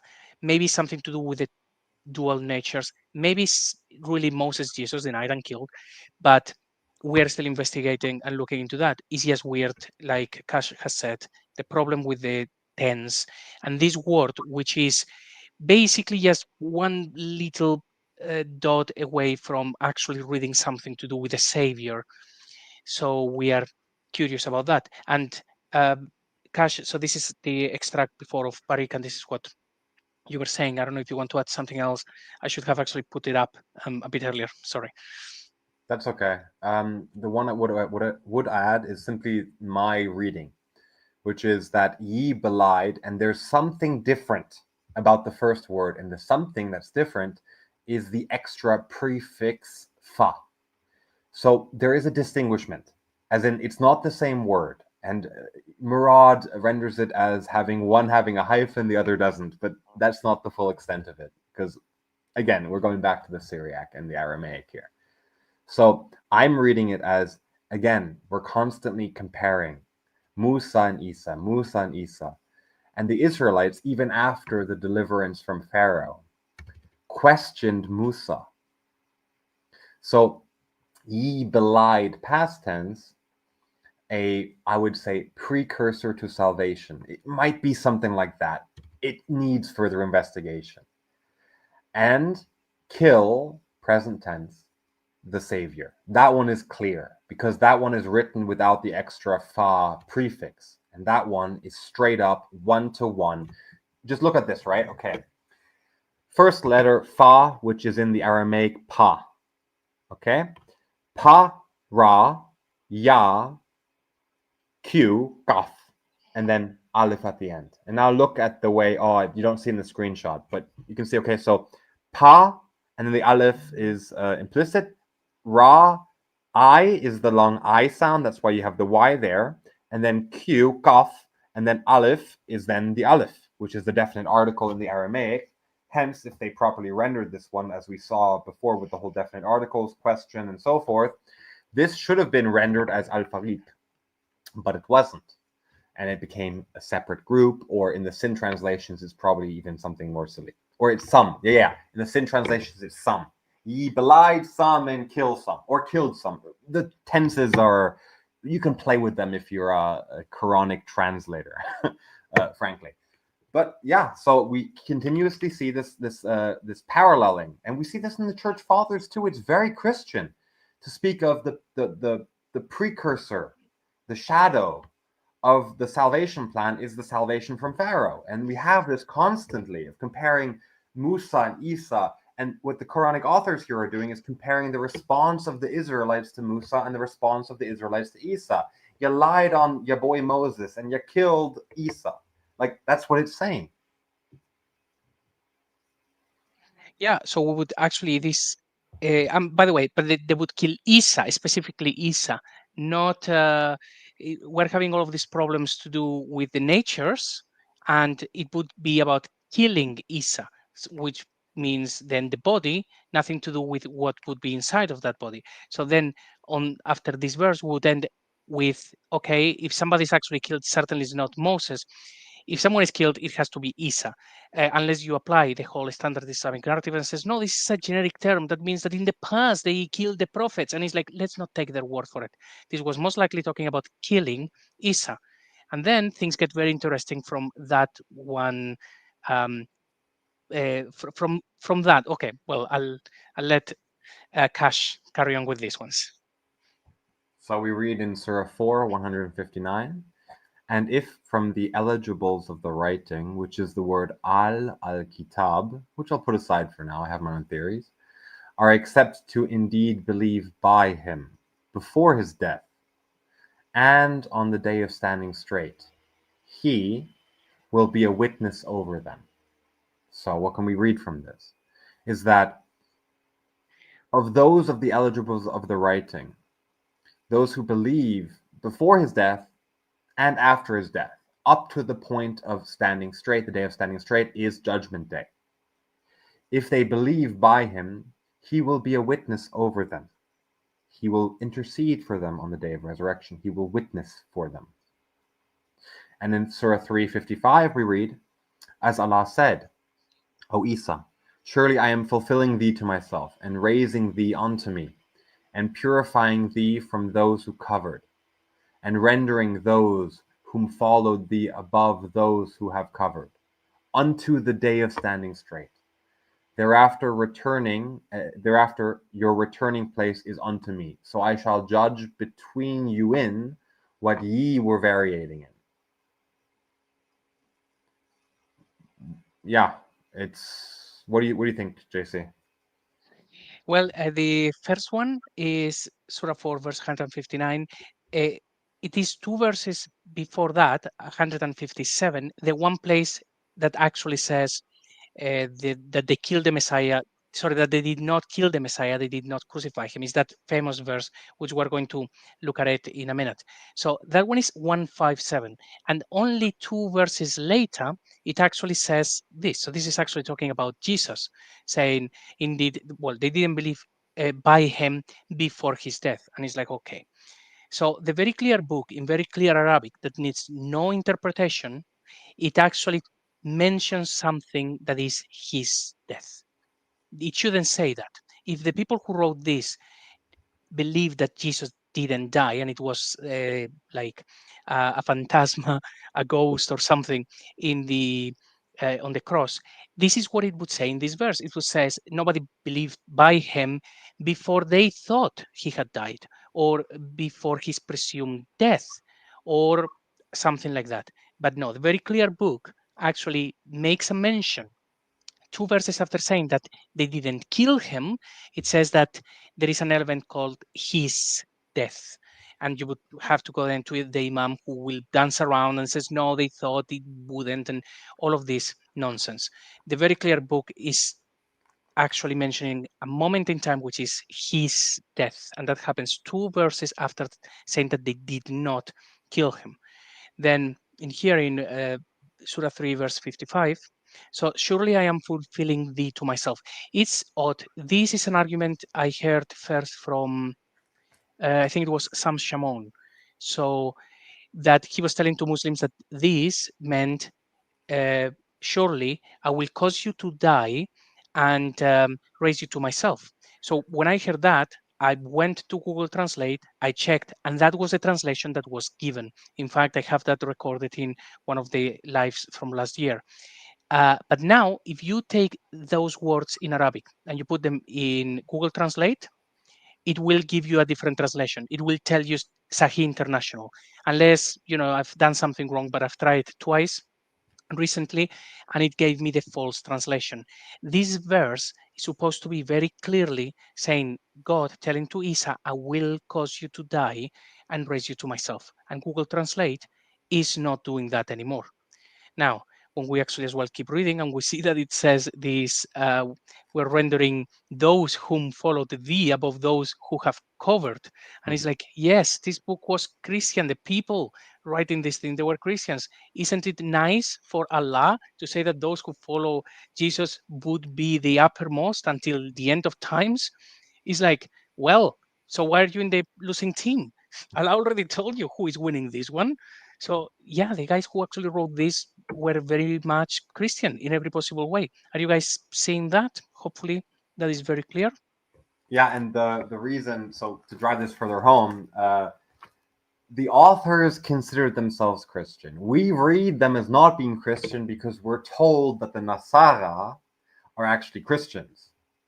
But that's not true. The Nasara, we know who the Nasara are. They're the Notzrim, they're the Nazarenes, they're the Nasara. They're a group of Jewish people who believed in Christ as Messiah, however, had their own traditions and rejected the Pauline writings. So this is an entirely different Christian tradition. But they're not really Christian. You can't reject Paul. You can't have your own gospel and be Christian. And this group adhered to what is known in the church father tradition. We don't have it as an extant copy today, maybe because it's part of the Quran.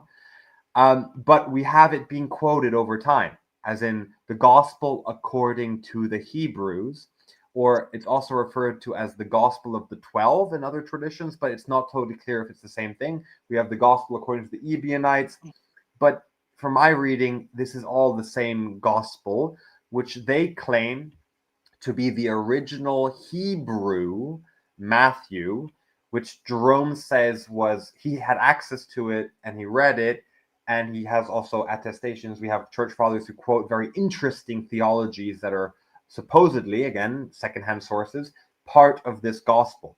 Point, very importantly, is that they claimed that these gospels were the original Injil, and that the other Injils are simply word of mouth and not the real original, which was in the Hebrew script written in the Aramaic language. So this is the thing. The Nasara are not Christians the way you would understand Christian today. You only read that because you're told that. And the reason why, given that Nasara aren't Christian, and hence the implication would be there's no Christian mention in the entire text, is because the authors considered themselves to be the Christians. And hence they don't refer to themselves as, and the Christians. No, it's just we, the believers, those who are on the straight path.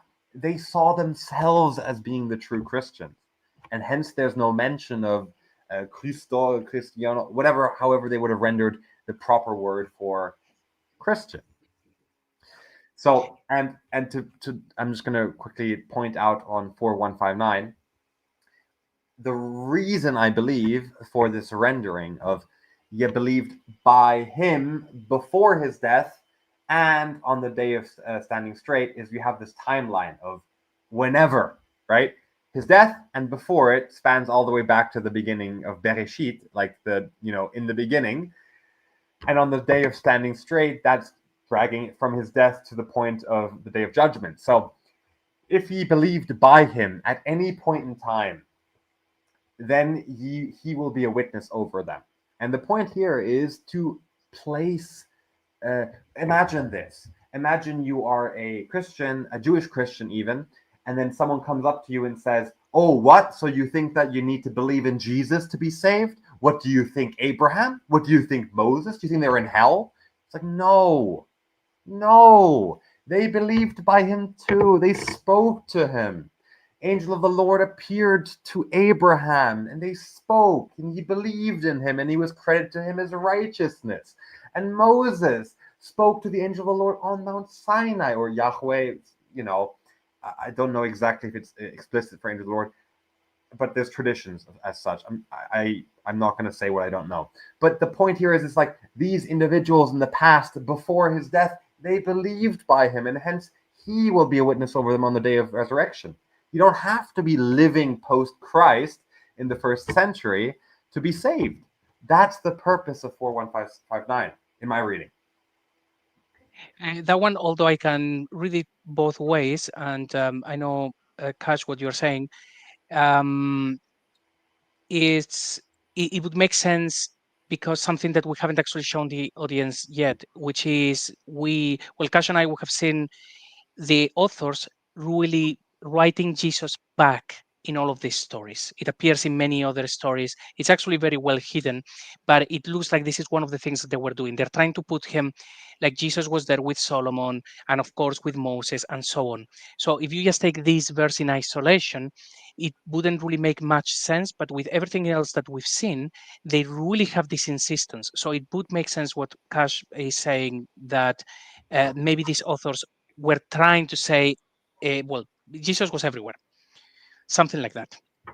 Well, I mean, basically they're saying what Abd al-Malik, now that, Mel is doing great work on this, that Abd al-Malik was focused on this Rasul Allah idea, and the connection explicitly, we see that in the text itself. Well, they write Muhammad is the Rasul Allah, right? But we also see that Jesus is the Rasul Allah. Anyway, they're all the same person.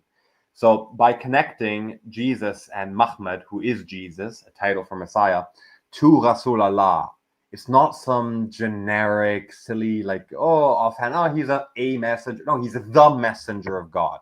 Who is the messenger of God? That is, in the Old Testament, the Malak Yahweh. Not just any Malak. The specific, singular Malak Yahweh, who we read as and understand in the English as the angel of the Lord. So by saying that Jesus is the angel of the Lord, it's obvious what's going on here. They're placing him back in time, which is true.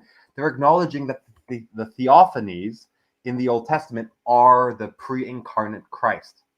And that's the point of the verse. Yeah, which enhances everything that we've been discussing up to this point, right? Because we have not the Jewish Messiah, but the Christian Messiah.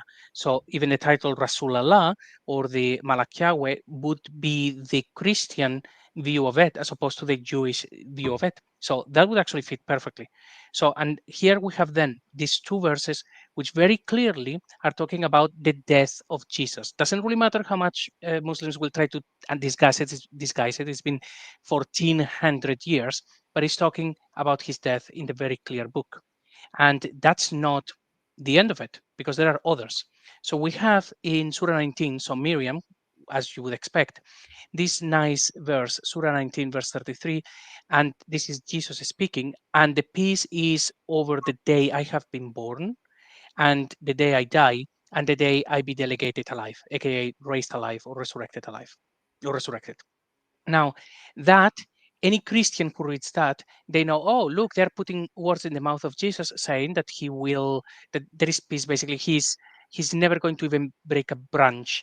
He's never going to do any harm at all. Everything is peace wherever he is, from the day that he was born, the day that he dies, and then when he's resurrected. You see, birth, death, resurrection, job done. Now, we're going to see in a minute what Muslims have been told that this means. This is a very clear verse, very obviously, very much about the Christology in the normal sense.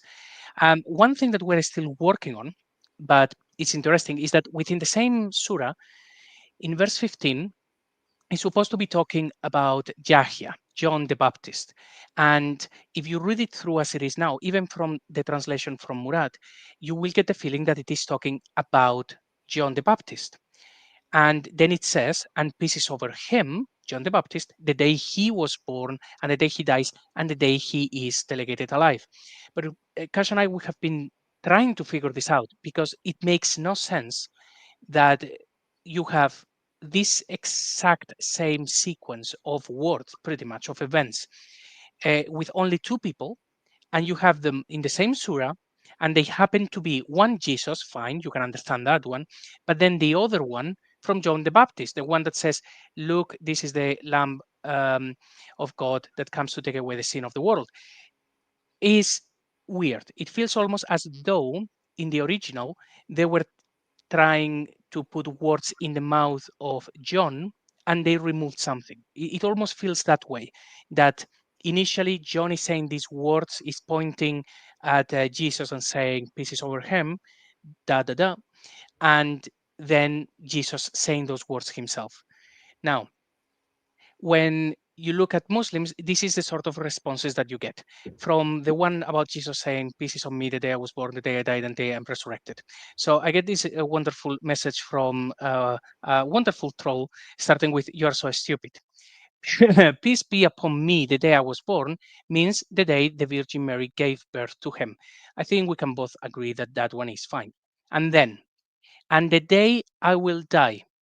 Well, like this troll would say, the day Jesus will have a natural death after returning to earth, killing the Antichrist, ruling for 7 years, in which time he will get married and have children, and then pass away and be buried next to the prophet, I'm not police be upon him, in Medina. And the final bit, and the day I will be resurrected. On the day of resurrection, the day of judgment, when every human being will be resurrected for um, reckoning. Now, this is the amount of coping that they are going through.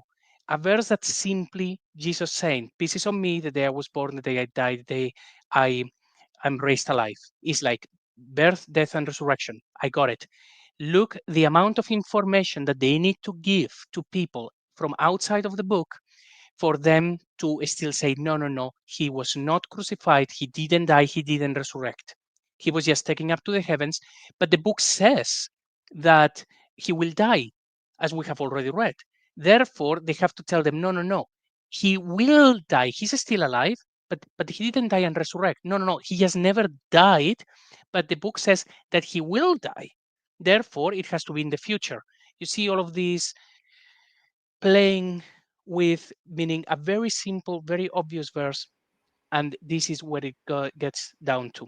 People just bidda, just writing whole stories into something as obvious as Jesus talking basically about his death and resurrection. Isn't this fun? Yeah, and you ask them, okay, show me this in the Quran. Like you said, they're going outside the book. This is all from way later traditions. We're talking now 500 years, 400 years after. This has nothing to do with what the text says. This is what we call duct taping. Yeah, all dawah, 1400 years of dawah, because this is what happens. You steal a book from the Christians, and then people say, hey, no, hang on a minute, this doesn't make sense. So they have to create a story and then another story. And, it used to work because of the sword, but now people are becoming more literate. There is the internet, and we have Murad's translation. So, yeah, it's not going to last. So, but, okay, so before we've only just seen so many verses where it says that Jesus died, but Muslims insist that that's not the case because they have this verse. So, Okay, so we know he did not die. Oh, no, sorry. He did die, right? Yeah. He did die, he did die, he did die. And now we read. And they're saying, surely we have killed al-Masih, Isa ibn Maryam, the messenger of Allah. And they did not kill him. And they did not solidify him, which they translate as crucify. But he was resembled for them. And surely those who variated in him are indeed in doubt of him. And they have no knowledge by him except following the presumption. And they did not kill him certainly. Okay, he died, he died, he died. But certainly they did not kill him. Do we have a contradiction here? Or do we have a harmonization? What do you think? I think you explained this one really, really well.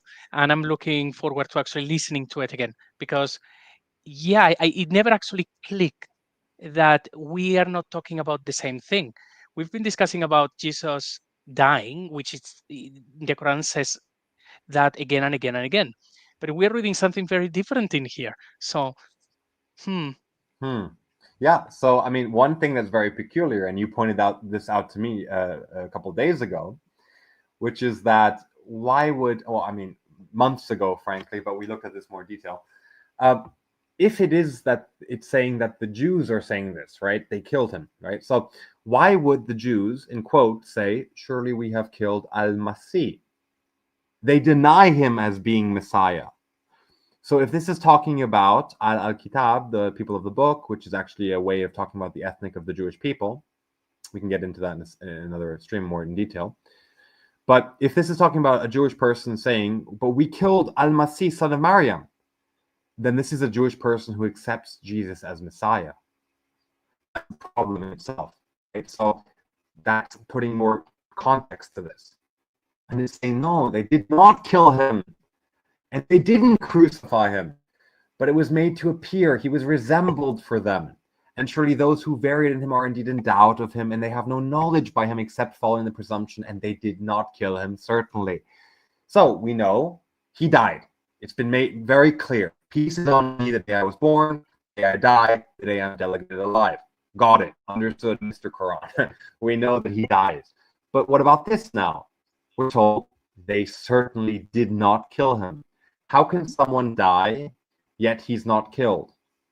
Well, now that I frame it that way, it's actually very clear. People die all the time without having been killed, right? Well, let's look at the Yes. Bible. Let's look at the Bible here. John 10:17-19. Therefore doth my Father love me, because I lay down my life, that I may take it up again. No man taketh it from me, but I lay it down of myself. I have the power to lay it down, and I have the power to take it up again.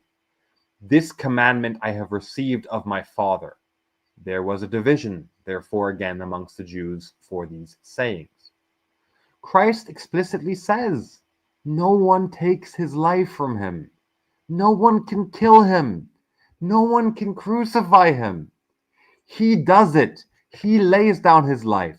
He gives his life.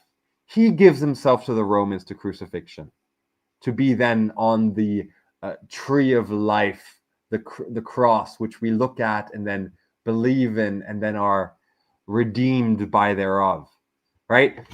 He did die, but they didn't kill him. There's a distinction being made. And Christ's words echo this, or in fact are the seed of this theology. No one killed him. He gave himself. No one has the power to kill him.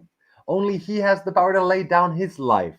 This was said 700 years before the Quranic, or 600 years before the Quranic text was ever put to pen, or at least the tradition we know it thereof. So yeah, I think it's fairly understandable. Yes, he died, but it was not the Jews' doing. And we hear a lot nowadays, even in certain, let's say, circles of you killed Jesus, the Jews killed Jesus, but that actually isn't what Jesus himself says. He makes it clear. No one takes his life. No one kills him. He gives it of his own accord. So I would rebuke those people nowadays who are articulating this kind of thinking. I get where they're coming from, and this is in line with what the purpose, I believe, for this statement is, right? It makes sense of why the supposed Jew is saying we killed the Messiah. If the Jew is a Jew, like a Yahudi, Talmudian, right, then he wouldn't say that he killed the Messiah. This sounds more to me like remiss or sorrow or guilt. Surely we have killed Al-Masih, Isa and Maryam. This is comforting them. Let's say a Jewish person who is now being brought into the faith. No, they didn't kill him. No, don't worry. Guys, you didn't kill him. You didn't crucify him. Don't worry. He gave his life for you. Don't make so much deal of this guilt, this historic guilt. No one can kill Jesus. That's the point of the phrase. Yeah, and just like that, we go from having all of these verses that says that he dies, and the amount of coping that comes with that, and then this verse that says they did not kill him, and it's like there is actually no contradiction. It's actually very accurate, like to actually following the words of Jesus, saying nobody can actually kill me, you know. So it just makes perfect sense. So either you have a massive contradiction that requires 1400 years of coping to say no, he will come back at one point and marry and have children and stuff, and then he gets killed.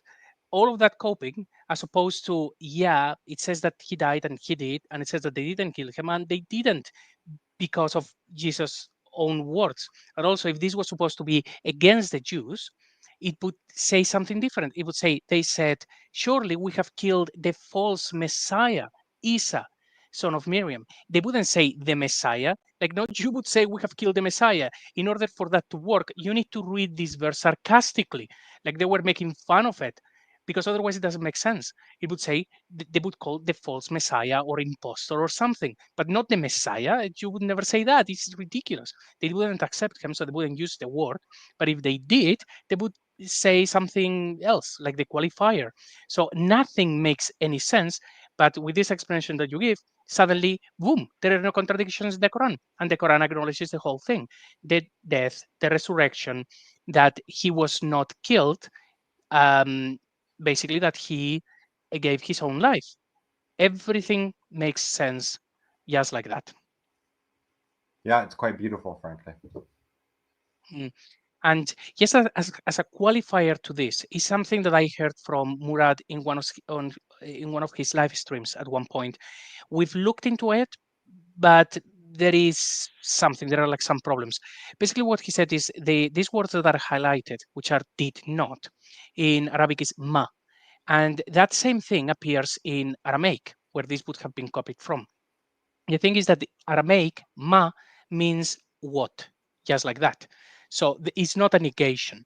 So if this was just copied word for word, letter for letter from the Aramaic, pretty much, maybe it said something like, and they're saying, surely we have killed Al-Masih, Isa, son of Miriam, the messenger of Allah. And what did they kill? What did they crucify? So there could be that if we render this correctly from the Aramaic, the meaning is even more clear, but still it doesn't change everything that we have just explained. It looks like this is not a contradiction. It is actually just confirming what Jesus said. But there is a whole thing with the ma, which in Aramaic may have been just what. And just from, I threw that into ChatGPT and confirmed that ma in Aramaic is what, is not a negator ever, which of course it opens a whole different kind of worms, because if they copied these mas, these whats from Aramaic into the Arabic, there will be lots of places in the Quran that has been now used as a negator where it wasn't. It was supposed to just be a what instead of a not. So that's interesting, and maybe something that we will be coming across in more verses as we go through. But hopefully, people are now saying that yes, the Quran keeps saying that Jesus died, and the way to reconcile the one verse that says that he didn't, it doesn't say that he didn't die. It very specifically says again and again, actually quite a few times, they didn't kill him, they didn't crucify him, and at the end, they did not kill him, certainly. The insistence is on the killing part, not on the death part. It's like they didn't kill him, nope, but he did die. Right? Right. If it was a clear book, it would say, and he did not die, certainly. Or we would see Yeah. that somewhere, but we don't. How funny is that? And well, talking about funny, now we have just the final section, which is very funny, all of it. Yeah, this is And actually just to remind everyone, actually, what we've done so far. So it's all about who is Jesus according to the writers of the Quran. So far, everything that we have shown is that there isn't much of a difference of the um, traditional Orthodox view of Jesus to what we see in the Quran. It's just very much hidden. He is the Word, he is Spirit, which that is a bit of an odd one we're trying to unpick, but also that he died, that he resurrected, he has the orality of God, he performs all of these miracles, which are heretical, they are from the pseudo Gospels, but still, at no point we see that he is just simply a man. I think there's only one verse in the whole book that says, oh, and he ate food. And he's like, yes, so what? That is not saying that he's not God incarnate.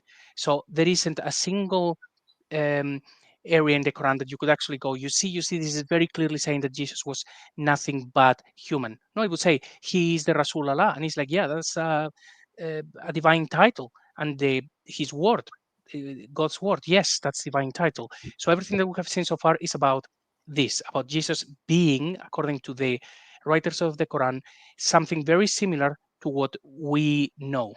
So, and now we go with other fun bits which reinforce as well everything that we have discussed so far. So over to you, Cash. just to piggyback off what you were saying. What comes to mind are the inscriptions on the Dome of the Rock, right? And when you understand in the context of what's happening theologically at the time, you have the Nasara around, you have this idea, and I didn't mention it, but the Gospel of the Hebrew tradition, I think it was Jerome who quoted this part, that it may have been someone else, that in their Gospel according to the Hebrews, they associate the Holy Spirit as being the mother of the divine word, not just like mother in some metaphorical sense of Isa or Jesus, but strictly like the mother of the divine word, right? And now we're also seeing this idea of in the zeitgeist of being the word and the spirit and so forth. And then we read, no, Muhammad, the Messiah, Jesus, is nothing but Rasul Allah. Right? He's nothing but that. Which, okay, just to gnaw on, right? There's something there, and I'm seeing it. I'm sure the audience is as well. So, what we're dealing with here is something that's quite interesting in terms of the linguistics here. So, this is very common in the Quran, where we see this whole idea of in you being associated with the messenger of Allah, the Rasul Allah. So, I'm going to read here, starting in verse. Is that necessary? Let's just start with verse 6. We'll continue down. O ye who believed in a licentious one, came to you by an information, then evidence for yourself, lest ye target a menfolk by ignorance. Then by morning ye shall over what ye had done remorseful. Hard to understand. It's like this often with this literal translation. To the important part now. And know what in you is the Rasul Allah, the messenger of Allah. If he obeys you in much of your command, ye would have indeed underwent, but Allah has made belief beloved unto you and adorned it into your hearts, and made covering for and licentiousness and disobedience hateful unto you. Those are the rational ones. The crucial point, and it's highlighted here, of course, is fihi, which means in you. And it's not meaning among you, which is how the Sin would translate it, or from you, or so forth. Those are different words. The word here is in you. Now then, is that why we get all these like sexual hadiths of Muhammad? He's in everyone. He's constantly in everyone. Like, no, guys, come on, get your head out the gutter. What's going on is it's spirit. It's spirit. Rasulullah didn't have a flesh in the Old Testament, and nor, this is what the authors are suggesting, nor does he have flesh in the New Testament. This is the Nestorian aspect, the distinguishment of the natures here, which is the problem, and this is the heresy in the Quran. But we see it's that the Rasulullah is in you. And we have these traditions of certain groups believe that the spirit of the Christ would dwell within you. We nowadays, we refer to this as the indwelling of the Holy Spirit. But you can think of it in those terms, right? They have different terms. They believe that the spirit of Christ was dwelling within the believers. We believe the Holy Spirit, it's different. I know. It's heretical. I know. But that's what the Quranic text is saying. What do you think, JC? Exactly that. And you check this as well on with ChatGPT and stuff, confirming exactly what Murat actually translated as. Nothing to do with among you or with you, is just another way of coping. And because Muslims will have to actually defend that it says something different to what is actually written. So when it says in you is the messenger of Allah, and it's like, well, that doesn't make sense because Muhammad cannot be in you, so this has to be something else. They're saying, no, this is classical Arabic. It means he's there with you or in your heart. And it's like, you are just coping. This is just Christianity 101, man. It's a lot of this going on. But this one is very clear. So I want in to correct you is the myself. messenger of Allah. The very clear book wouldn't actually say that unless it's supposed to be correct. I want to correct myself. I said fihi, that means in him. In this context right now, we're looking at fikum, which means in you, plural. And I'm glad we have the word-by-word analysis to correct myself there, not to make a mistake or anything. I think maybe Fifi might actually be the next one. I will Yep. see. I think, wait, no, but this might be fikum as well. Who knows? We'll see. It doesn't matter, right? So let's read, okay? And how do ye cover while ye, the signs of Allah, are being iterated over you? And his messenger is in you. And whoever safeguards himself by Allah, then he has already been guided unto a straight path. Who is in you? Is it Muhammad? Don't be weird. Not. And how do you disbelieve while you, upon you, are being recited the signs of God? And in you is the messenger. And whoever clings or seeks protection with the God, then indeed he has already been guided onto a straight path. It sounds very Christian to me. But this, Hey, yes, I can remember when we actually checked this. Disbeliever. Yeah. When we check other verses with Sahih International and all of this, I think it's translated again as with you or something like that, when the messenger is with you. But that is not possible in Islam. So they have to actually go around it to say things like, well, that means that, you follow his path and it's the righteous path of jihad and all of these things. You would have to cope. This only makes sense with the Trinity. It's actually like very much like with some arguments that Muslims actually make, but they make no sense in Islam. They only make sense with Christianity because of the Trinity. And this one is one of them. You cannot say in Islam, or you shouldn't, in you is the messenger. It's like, no, that actually means the sort of things that Raymond Ibrahim and David Wood have recently put videos on about certain events found in the traditions. That is what it would mean. But this doesn't seem to be talking about any of those things. Right. It's not talking about Al-Zut riding him all night long. Although you may think that way if you're reading in him in the context of Momo. That's where your mind would go. But no, we're not talking about anything of the sort. We're talking about the Spirit of Christ dwelling within the believers. Yeah. So that's another peculiarity to. Well, I think we looked at it already, but another thing that's for me, this has been the most interesting one that I've found so far. I think it's so fascinating.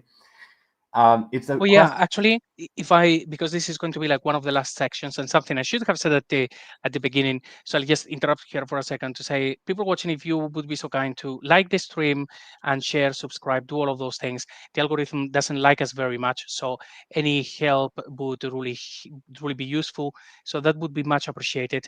Comment on the stuff that we are doing. We want people to really be engaged with this material, and also um, click on the notifications button. We had people saying that they were not notified before, and it turns out that it is simply something we cannot do at our end, but that people need to click on that wonderful button so that you are notified when we continue with these streams. And the next three are going to be quite huge, so you certainly don't want to miss those.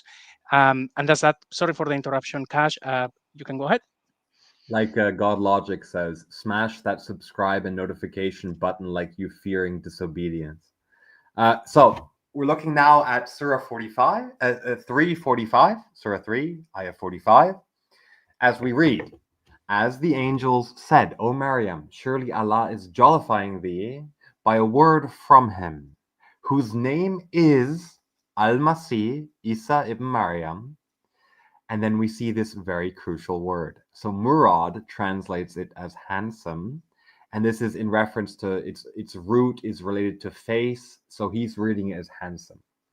In the one close by, and the last one, and of the proximate ones. So the one issue here is just strictly prophetical, which is that Isaiah tells us that the Messiah will have nothing of him to be desired. So why are we talking about him being handsome? So that's relying on the Murad. So the Aif International and Co.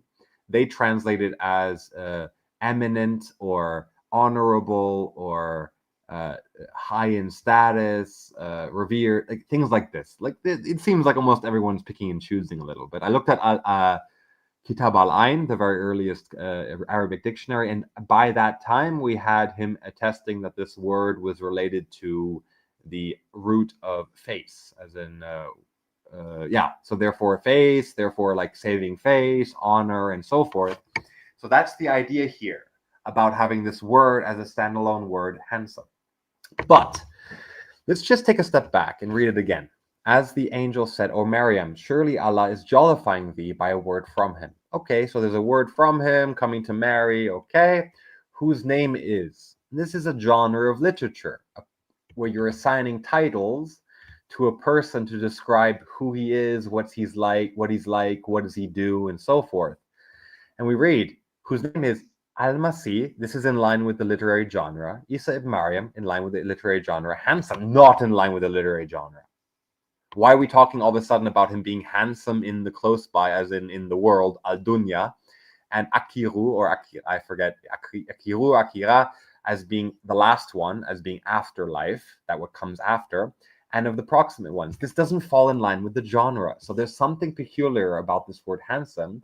So I looked into it, and we only have two occurrences, and that means two instances of this exact unique Arabic construction orthographically in the Quranic text that is translated by Murad as handsome. So we have one instance in this verse, and we have another instance in another verse, which we will look at in a second. Oh, first, let's look at some manuscripts, because we don't do that much in these live streams, but it's fun and it's actually part of the process. You can't do this investigation without being very familiar with manuscript. And there's a great website called corpusquranicum.de for it's a German website, represent. And it's a great website to use. You can put in the verse navigator, you put in a verse, and then you have a selection, and you go to manuscripts, and you have a selection of all the manuscripts that contain that verse. It's a great resource. So that's where we have this from. This is from the Wettstein 2, 1913, and this is 345. And here you can see we have the ending of Mariam. There you have the yam, the mim ends there, and then you have wa, that character there that looks like a little squiggle or whatever. I can't explain it very well. That one there, right? Very good. Thank you very much, JC. And then we I see, just forgot that you can actually see the mouse. So okay, fine. I'll try to help. right, awesome. And then we have this word, well, we actually don't have this word now. Supposedly, the wa is part of the word, right? But here, I mean, fair enough, was don't actually connect to any character, so feasibly, orthographically, this could either be part of the word or not be part of the word, just strictly in terms of how the orthography works. And then we have this frictive H character, which is, you see that the first character after the wa. And then we have the little peak, which represents the Y there, the ya. And then we have the ha, which is the soft ha, not the frictive ha. And then we have an aleph. And after that, we have what is read today, and I think may have originally been the intention. We see fi, where we have an F character and we have a Y character. There's something strange here where it's connecting the Y to the aleph, which shouldn't usually be the case. However, we looked around the manuscript tradition, especially this scribe, and it appears that he has a rule in his own mind where when you have a Y, you connect it to the previous aleph. It's something that he does. So the crucial point here is this question of the wa and then those following four characters of the frictive ha, which is the thing is here. This is the thing. This frictive ha shape is ambiguous. It can be either the frictive ha or it can be the J, as in Rajim, the J character, or it can be the KHA character, kha. I can't pronounce that well, but you have three options here. And so when we go to the Hafs today with the diacritics added, what we will read is not only that this H, what I will say is an H, is actually a J, but you will read it as a singular word, which is what we get as handsome. Handsome is wajihan. So you have wa, ji, and then the E sound there is the Y. So waji, ha, and then the aleph becomes the an. Because they have a rule in Arabic, when you have a final aleph, it renders as the an sound suffix. So they read this full word from the wa all the way to the aleph as being a standalone word of wajihan. And this word occurs only twice, like I said, in the Quranic text. So, Actually, if I just may add something. So it looks, for people who are not used to seeing these manuscripts and how the Arabic is written, they would see this gap and say, "Oh my goodness me, there are two different words." Is no, not necessarily. In Arabic, some consonants they attach to what comes before, sometimes after, sometimes they don't. It really depends. They have all of these different rules. So seeing these written in this manner, it could very well have been, say, the word, because it wouldn't attach, but the writer or the reader should know what is written. So what is written now is fine, and it is what we have in front of us. But by looking at this manuscript, it looks like, okay, hang on a minute. Could it have been that they had this word in there, but it began with a wa and then the word, and they made a mistake and they thought that the whole thing was a word because they wouldn't tell the difference, and could they have changed the meaning? But just by looking at this gap, people who are not used to watching that don't think, oh yes, that was so obvious. At least not obvious at all. This could have been just people got confused. right, so the wa does not connect to anything after it. So whether this wa was supposed to be part of the word or not, it would have been written exactly the same. On the topic of ambiguity, another one of those. So let's have a look at this further slide. So this is just another example, different manuscript. You can see the same practice of having this Y connect, and you also see, so you have the wa, you have the H shape, you have the wa, the ya, you have the ha shape, the soft H, you have the aleph coming up, and so forth. So just sort of like showing, we have the Arabe 399 in Paris, and we have the Wettstein, which I think is in Berlin. So we have, just two examples of this manuscript stuff. The crucial point here is simply that these early manuscripts don't have diacritics on the H yet. So later manuscripts, we see that this is definitely a J. And one could say that there's this like vague line under the H here potentially, and that could potentially be the diacritic, but I don't think that's such a strong case. And if we look at the one before that, we see that these early manuscripts just didn't have the diacritics on this H, or rather this H/J/KHA, they don't have it on it yet. So it's ambiguous. So it could be the H, the Kha, as in Ahmad, or it could be the J, as in rajim. And that's the crucial point for this analysis. There's some evidence of, just to point and to note that not necessarily that it must be the case in this context, but we've noticed in other manuscripts that there's this interesting peculiarity on some of the fees where it's written seemingly as just a wa. So here's a good example. So you can see here on the right side you have this very clear wa, a very clear ink. It's very firm and there's no weird peculiarities about it, right? And you can imagine if the stroke, right, if you on the right side, if the stroke of that pen continued to make the full phi shape, you would expect there to be a similar inking and so forth and consistency between the stroke of the wa/fa and the Y shape. But like you're showing with the cursor on here on the left side, it appears that there are two strokes going on.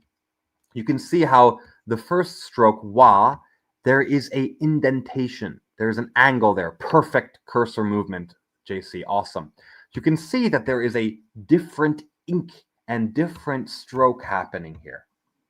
And the reason this is important is that what happened here, if someone added this Y shape after it in a different stroke at a different time with a different intent, they could feasibly have turned the word and into the word in.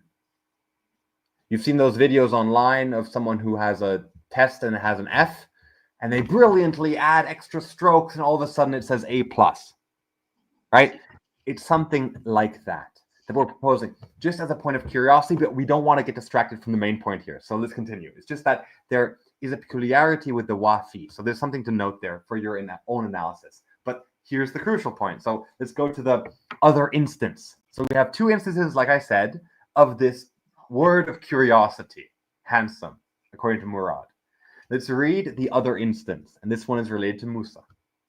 We read, O ye who believed, do not be as those whom hurt Musa. Then Allah absolved him from what they had said. So this is referring back to when the Israelites were questioning Moses, even after his deliverance from Pharaoh.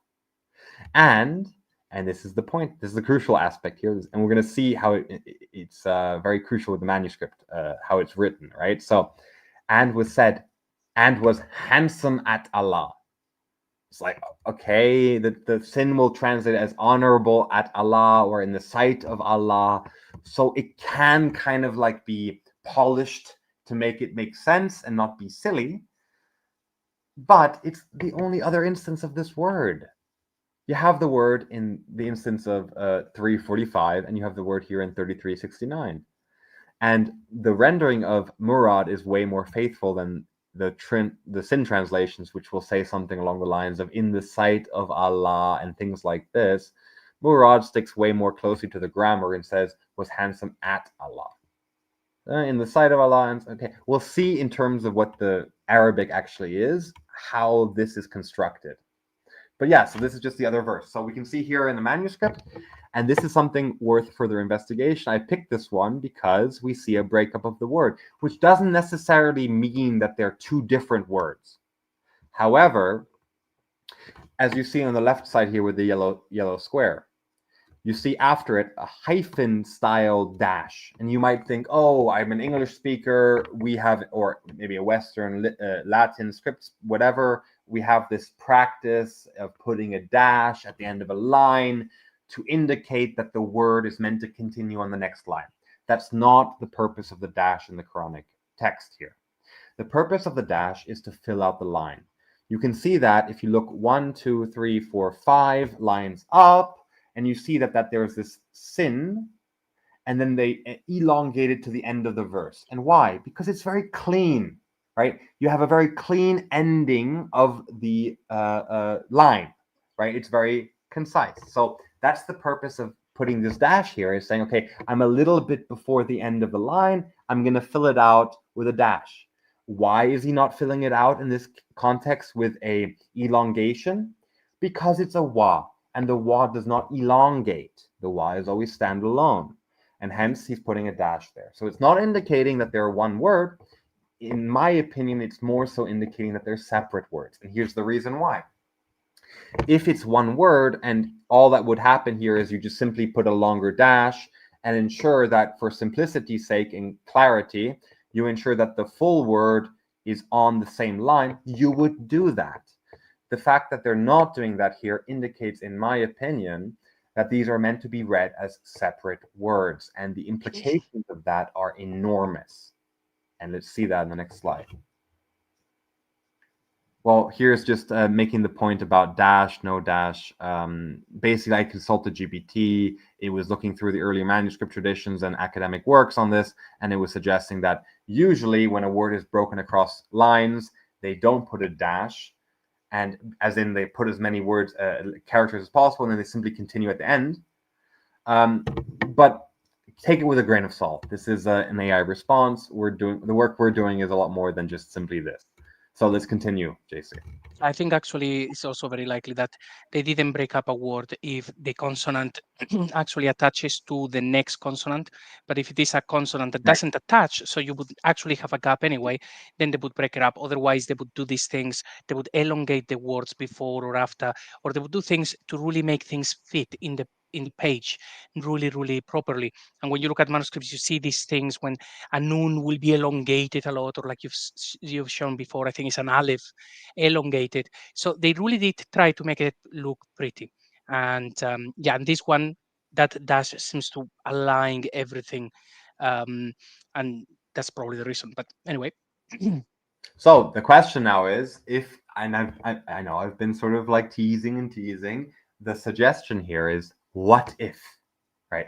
What if the word is not wajihan?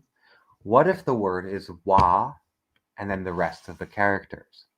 How would it render? So the first problem is that we're assuming, because of the diacritical rendition, that the H, the frictive cha, is actually a J. But the early manuscripts, they don't have that diacritic, so it's ambiguous, like we said in earlier videos.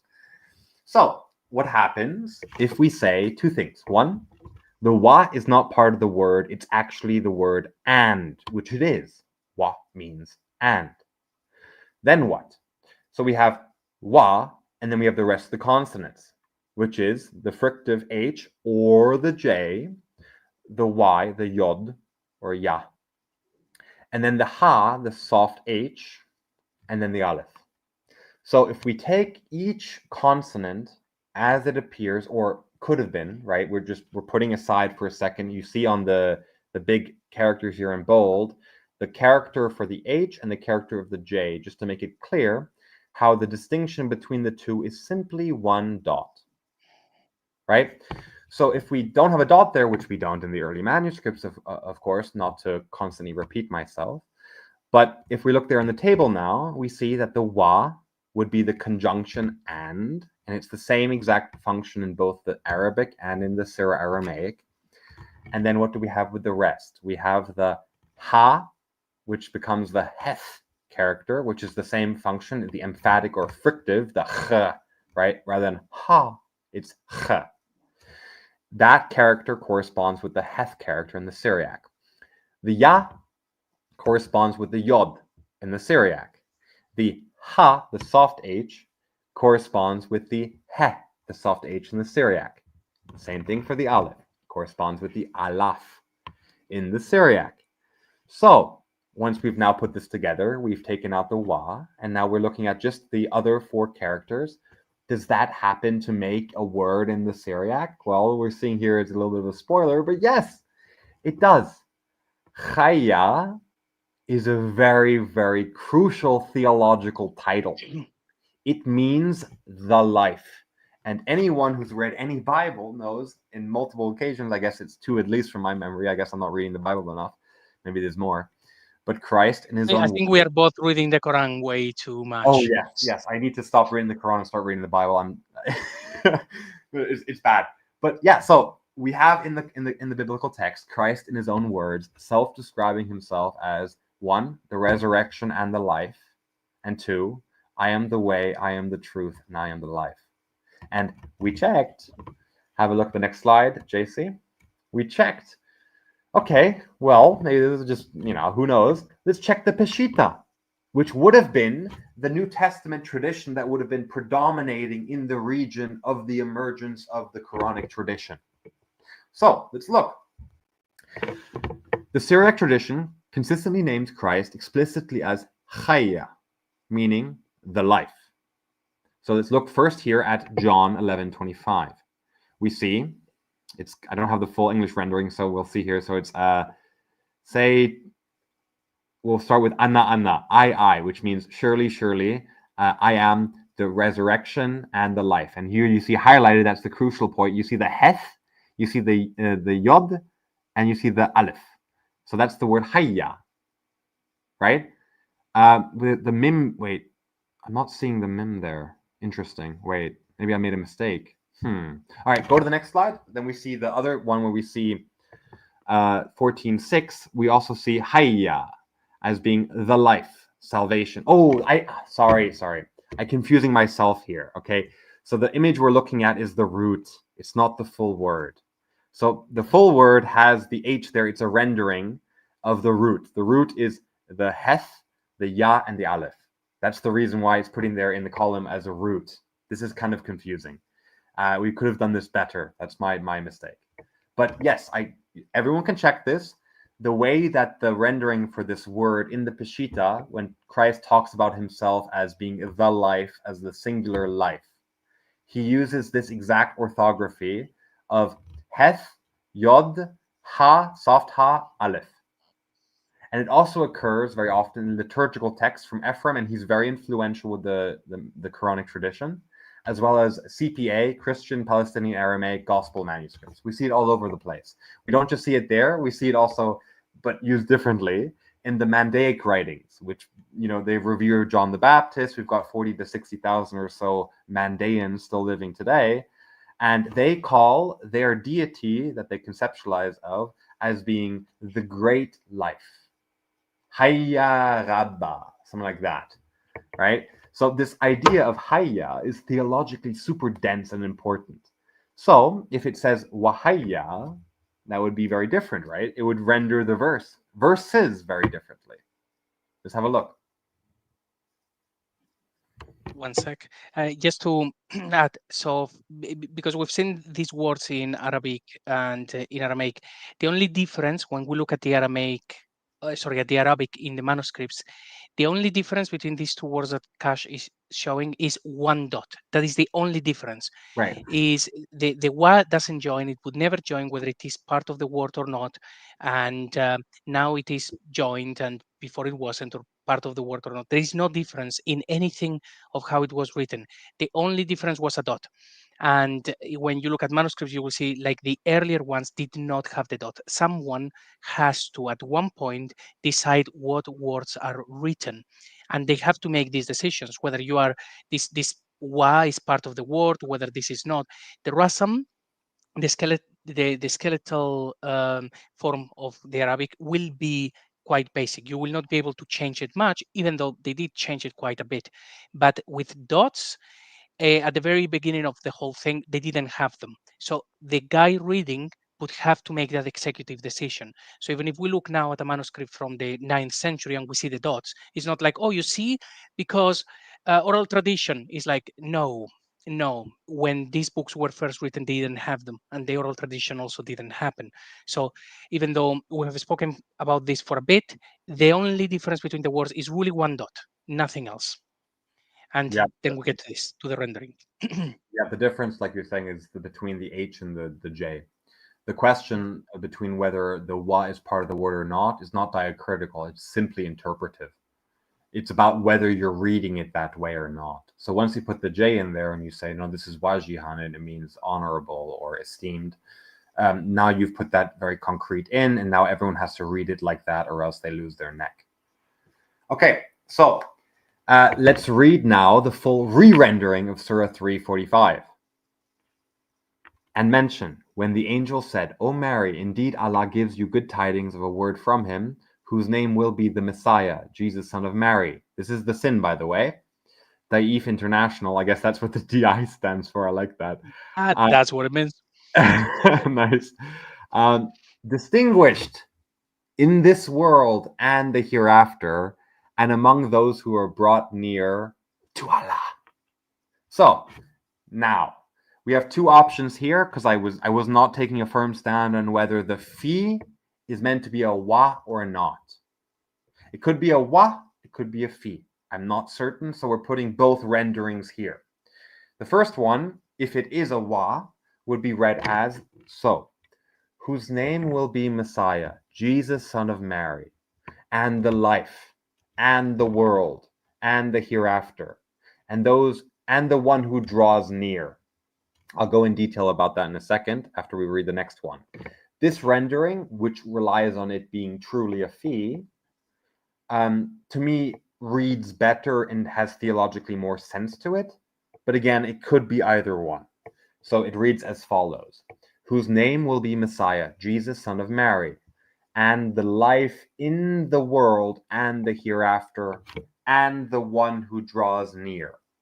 The word here for the one who draws near is a mim prefix and then qarib, muqarib. And QRB is the same root as kurbana. Kurbana is used in the Syriac literature and Aramaic literature as being the offering, as being it's a title for the Eucharist. And the theology here is that in the Old Testament, those who would draw near, qarib, those would be the high priest who present the offering. So that's where this association comes from, with this idea of bringing near or brought near as being more than simply, the sin rendering of and among those brought near to Allah. Thank you, Daif International. But no, it's a way more profound word which would befit such a theological, Christological statement that we see here, which seems to have a formulation of the Old Testament structures of Isaiah 9:6, where we see certain things like, and he will be called. We see in one place, he will be Emmanuel, El Gibor, right? These kinds of things where titles are laid upon the individual in question. So in here, it makes a lot more sense. So this is the example of Isaiah 9:6, right? So for unto us a child is born, to us a son is given, and the government will be on his shoulders, and he will be called Wonderful Counselor, Mighty God, Everlasting Father, Prince of Peace. So we see the literary genre here. You have this construction of, and he will be, and then you have title, title, title, title. And you can see here what we have highlighted in the blue across the three renditions is these titles. What would we properly find themselves in this kind of literary genre? The yellow is what sticks out like a sore thumb. This is not the type of genre you would expect, right? Firstly, whose name will be Jesus, son of Mary, the Messiah, Jesus, son of Mary. All of a sudden, we're stopping the whole name will be, or he will be called, or whose name will be explicitly. Is his name distinguished in this world and the hereafter? Is that a name? I don't think so. Seems more like a description of him being distinguished / according to Murad, handsome. There's something wrong with that. And the rendering, when you understand it as being Jesus, son of Mary, and the life, and I'll go with the second rendering with the fi here, the life in the world and the hereafter, and the one who draws near. And the reason why I put the sacrifice is along the lines of what I was just explaining with the connotation with the high priest. There's this dual usage here, which is very cool, because the one who draws near is the high priest who offers the sacrifice, but Christ himself is also the sacrifice. So he is the sacrificer and the sacrifice. And this is what he will be known as, whose name will be this. He is the sacrifice. He is the high priest. He is X, Y, and Z. He is Hayya. According to his own words, he is the life. And that's what we see going on here. It's that this verse, which was a deep verse with a lot of Christological significance and a lot of theology in it, all of a sudden becomes this sort of a weird thing about how he is distinguished in this world and the hereafter, even though supposedly his work in this world was corrupted, or so I heard. What do you think, JC? I think this is, something that we will discuss in a future show. how we get pulled into this standard Islamic narrative. So when we read this Daif International thing, well, it makes sense. Whose name will be the Messiah, Jesus, son of Mary, distinguished in this world and the hereafter among those brought near. It's like, oh, yeah, that sounds fine, no worries. But it's only once you actually dig into it and see what the meaning must have been that you see the first one, it suddenly doesn't make sense. Like you said, so whose name will be the Messiah, Jesus, son of Mary, and then what? Distinguished in this world? Is that the name? No, suddenly now the verse has changed and he's talking about what he about his attributes of exalting him in that manner. But the word should be handsome. If it said handsome in this world and the hereafter, there is a big problem. But when we have then this rendering, it just becomes a lot more clear. It would make more sense. And the difference between all of these renditions is actually one dot. That's actually as well quite important. So when we see these other renditions that you've put, whose name will be, and then you have 1, 2, 3, 4, 5 names, just like we have in multiple other places. It is attested that these sort of things were used. We have as well in the Quran that verse that says, Al Malik, Al Qudus, and it has all of these names of Allah, aka Jesus. So we are used to seeing this, but we just look at the standard translations, we assume that it has to be right when it isn't.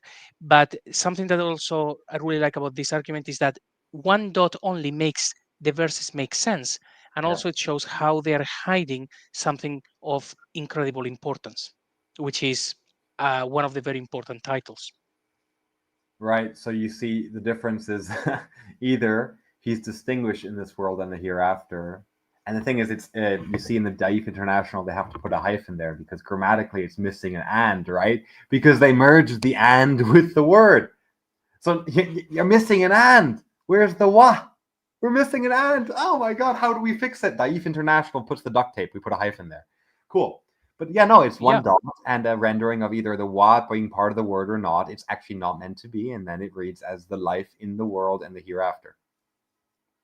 And this thing with the dashes, the same thing happened with the verse about Muhammad and that which descend upon him. Surah 47, verse 2 is the same. They actually have to add the dashes, and suddenly you cannot read what it said, and you think that Allah will remove your sins instead of Muhammad, who is the truth, removed people's sins. So they actually do those things a lot. And this is one of the reasons why we are doing these sessions, showing all of these different uh, techniques the translators and the original writers applied in order for people to not see what the book said. So we are really peeling that back. And these dashes or these translations from Daif International and so on, they're making that they're making it incredibly easy to show that they knew what the Quran said in many places, and they actually purposely the they remove they hid the meaning, and they Yeah. knew what they were doing. But anyway, that will be a conspiracy for another day, because this is one of the two instances where we have this handsome word, and although no more, now we know it's the life, and that's great. And then you had the other one as well in here, I believe. Right. And this is the Yeah. important part, right? Is that what the implications are, right? So once that we've identified that in 345, it identifies Christ as being, or Isa ibn Maryam, al-Masih, Christ, as being al-Hayya, or al-Hayy, or Hayya in the Aramaic, as being the life. Then we start to, okay, so we have that other instance I mentioned in 3369, where we read the traditional reading as, and they used to harm Moses, but Allah cleared him of what they said, and he was in the sight of Allah honored. And this is a crucial part here about in the sight. What's actually going on, which we see here, is the Arabic keyword here is inda. Inda, or I can't pronounce it well, forgive me, does not mean in the sight of. It literally means near or with, implying proximity, nearness, presence. So the standard translation as in the sight of is already a theological dilution of a much more vivid phrase.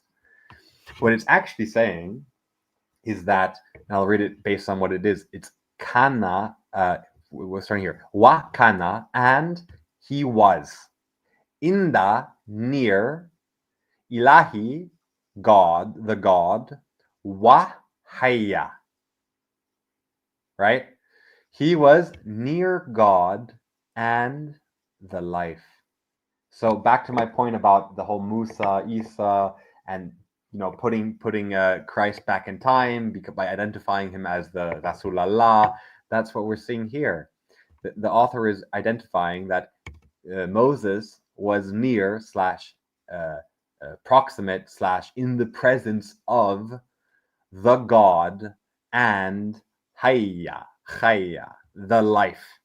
So it isn't that he was handsome at Allah, is that he was at Allah and the life. He was near Allah and the life. He was proximate to Allah and the life. What does that mean? Yeah, Moses spoke and interacted with Rasulallah, Malak Yahweh, angel of the Lord. That's the function of this. It's identifying him in Surah 3 as being the life, and then saying 30 surahs later in 33, the numbers are very clear, 3, 3, 3, Trinity, right? And then 6, multiples of 3 might be important. Who knows how numerological they were, right? But yeah, it's identifying a Christ as being the life, and then saying that Moses was near, proximate to the life. So by correcting the word from wajihan to wahayyan, it's not meant to be wahayyan, it's meant to be wahayya. The an comes from this is a mistake. So read that as wahayya. We get not Moses was honored in God's sight, but Moses was standing near or proximate to the God Allah and hayya, the life. That is, Moses Yeah. stood before the pre-incarnate Christ. So this is the end. You're saying that this end is not there, which actually proves that ChatGPT actually happens to make mistakes sometimes. So. Oh yeah, no, I mean this is basically it's sort of falling back on the traditional rendering in the Arabic grammar. So it's just a question of okay, so are we reading this as an Arabic word or not, so forth, right? So the ending aleph signifies the definite article in the Syriac and Aramaic, but the aleph ending in the Arabic grammatically signifies the an sound ending. So that's why it's transliterated as an there. So just to clarify, right? So that is Moses stood before the pre-incarnate Christ. It's direct affirmation of Christ's pre-existence. It also reveals a deeper structure, which is that Moses was, yeah, like I said, near God in the life, and then Christ is called the life, identifying him as being that which Moses was near. Yes, burning bush. You're exactly right, because it's the Rasulallah, the Malak Yahweh, who speaks to him through the bush, if I recall correctly, John. Right? Right, so then the final affirmation here is if we read them in harmony, Christ is the life, the one born to Mary, and the one present with Moses. As in he, in spirit, in the Christ nature, the Rasulallah, the Word of God, was present with Moses, which we as Christians affirm and understand very clearly as being the angel of the Lord.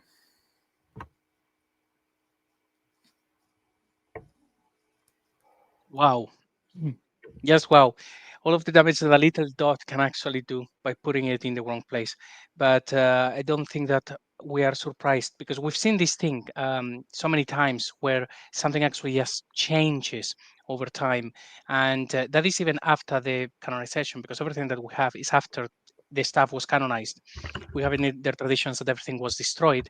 So basically, God only knows what the Quran looked like just before it, but it does look like they maintained the whole thing. And then they added the dots and dashes, hundreds of years later, and they added the hamzas and lots of other things.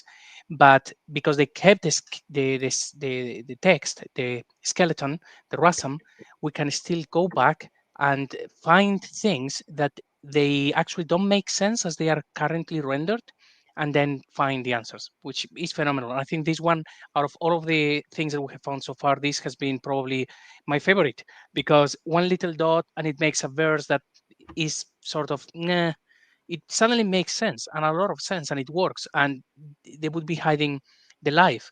In one of the first slides, we actually shot in that place where it seems to be talking about the Muhammad as the truth.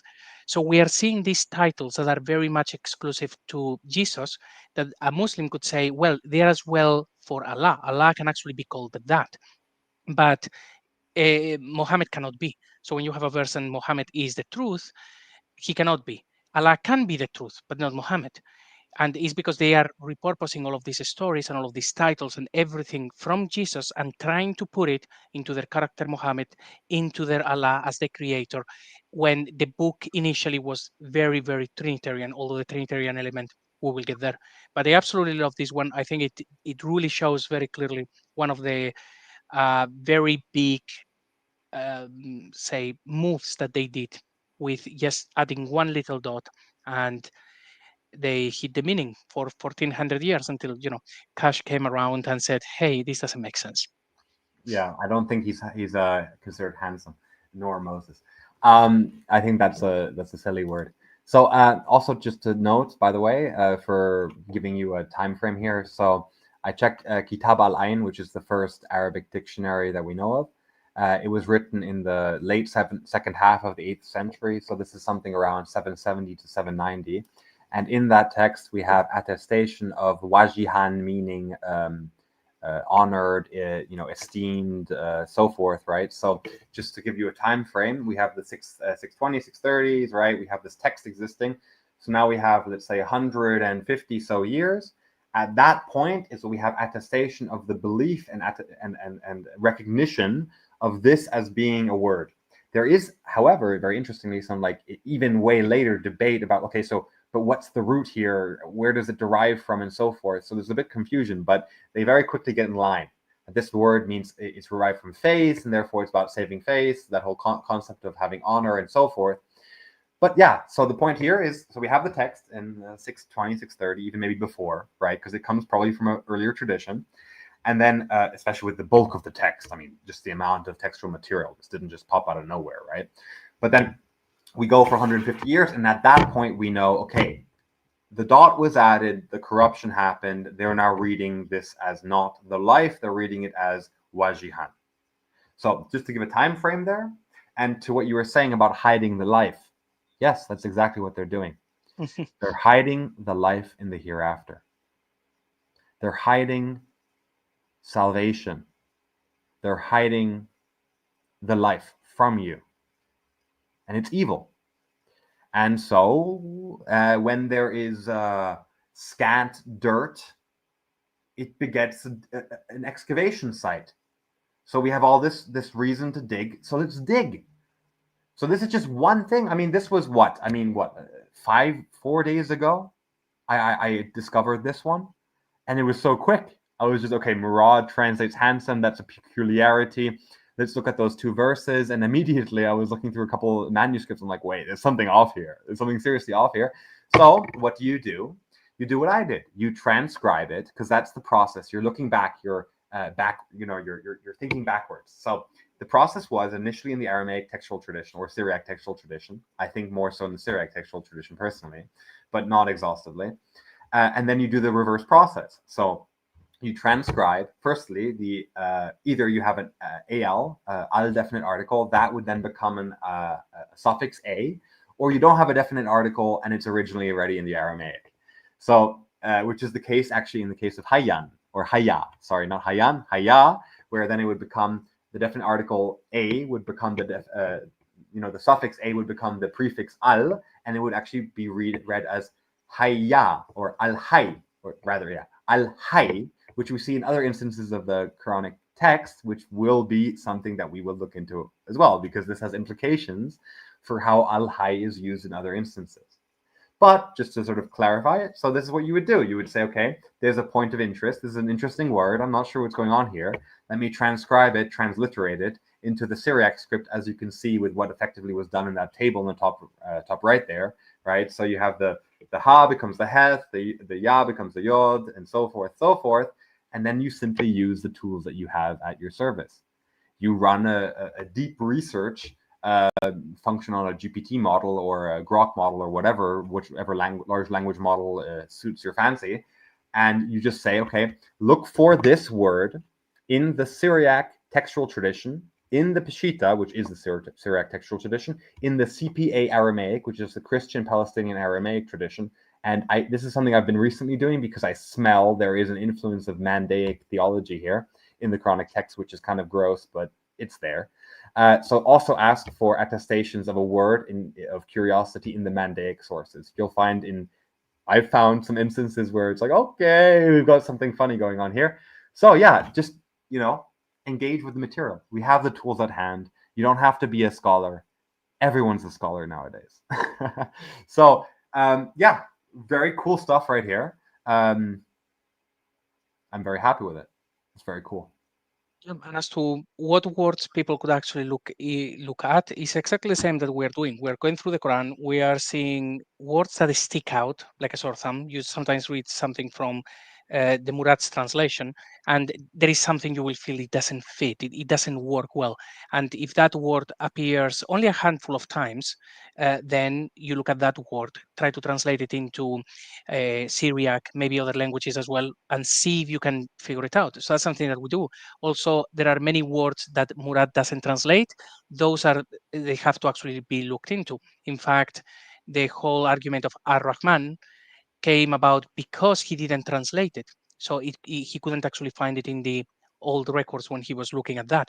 So he's pointing us towards words that we know he knows they weren't there. They're problematic, and we can really go for them.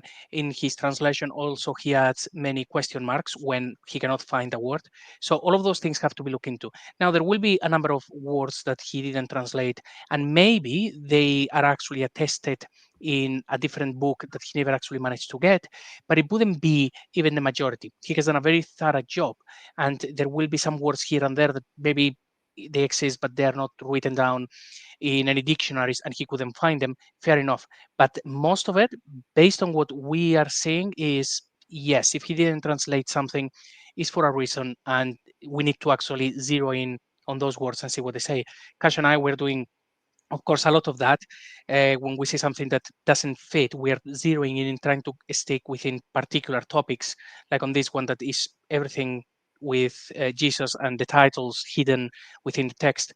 But people listening, if you are interested in doing any sort of research like this, just find things in the Quran that don't make sense to you, and try to figure out the meaning. Because if they don't make sense to you, that probably means they were hiding something. They added dots in a different way, or they're telling you words that were not there to begin with. So it's very exciting times. After 1400 years, we are here trying to figure out perhaps not perhaps, the absolute most greatest literary mystery in human history. And all of that to help about 1.8 billion people in the planet, plus everybody else as well. So very exciting times to do this research. But anyway, I think this is like a wrap on this topic. We knew it was going to be a very long session. We knew this. The next one is going to be very short because the next one is very simple. So it's not going to be like this one. Don't worry. But we had to take our time because, as you can see, we had lots of different things to show to swing this one home. The person the authors of the Quran worshipped was Jesus. When it says Allah, well, it would mean God. Sometimes it's Jesus, sometimes it's the Trinity, whatever it is. But the book was very, very, very Trinitarian. And next time, just to continue as we try to get to the very last one with the massive, massive reveal, in the next one, we're going to just answer who is the Ruh, which we have already given it away. Everybody watching, you already know everything is Trinity and so on. But we're going to talk about the Ruh, the spirit, according to Islam, according to the Quran. So we will show that, and hopefully we'll do that one in a few days. Looking forward to that one, Kash? Well, I'm pretty sure the Ruh is Jibril, right? Or I've been told as much on reliable information. So I'm just going along that. So obviously, no, the Ruh is well, it's going to be an excavation. We're going to try to find, okay, is somehow Jibril the Ruh? Let's try to make that work. We'll see if we can do that. I'll leave you all with I guess some. I keep saying it, right? But please, guys, it's fun. Do this work. And one thing that I was on my way home from work today, and I came across, and I think that maybe if John in the chat might be interested if he's still here. It's this peculiarity of takut. Takut in the Quranic text is rendered as basically everything bad, like evil spirits, bad thinking, disbelief, whatever, right? All right, let's look at this takut word, okay? Here's the key, John, all right? Try and figure it out, and it's not a gain, it's an ayin. It doesn't have the dot, right? So here's the hint, the word without the gain being an ayin instead of a gain is actually Peshitta language for heresy, which would make sense in context, right? Do not, you worship a heresy or read a heresy, lest ye worship it, and so forth, right? And here's a key as well, and this is where it'll connect potentially. Have a look at Surah 69, Ayah 5. There's a word there that is translated as, I'm just pulling it off memory here, I hope I don't misremember, but it says effectively, paraphrased, that the punishment for the people of Tamud, which are connected to the Saracens and the Ishmaelites and the Hagarites, it's connected. So the Tamud is the ethnos of the Saracens. So this is actually the people group that eventually took up the Quranic text and said, this is ours, right? So the people of Tamud were punished by, and then it has a definite article, and then this word, which has the same root as takut, if you get rid of the ayin, you make it an ayin instead of a gain again. So what do you get when you put definite article in front of the word heresy? You get the heretic. The standard Islamic translations for 69.5 translate it as a phenomena, a blast. Tamud was destroyed by just a big blast, bro. It was crazy. It was a natural phenomena. Well, if I look at Murad, he translates it as the transgressor, which is a person, not a thing. It's not a natural phenomena. It is that they were punished by an individual person who was, according to Murad, the transgressor. I will re-render that with some due confidence as something along the lines of the one who is in error, or the heretic, very plainly in English language, colloquially. So who were this is, JC, you're not totally on board because this is also kind of speculative. I've just been building this today on the way home. But, right, think of this. So if the people of Tamud are associated with the ethnic that eventually picks up the Quran and makes use of it, right?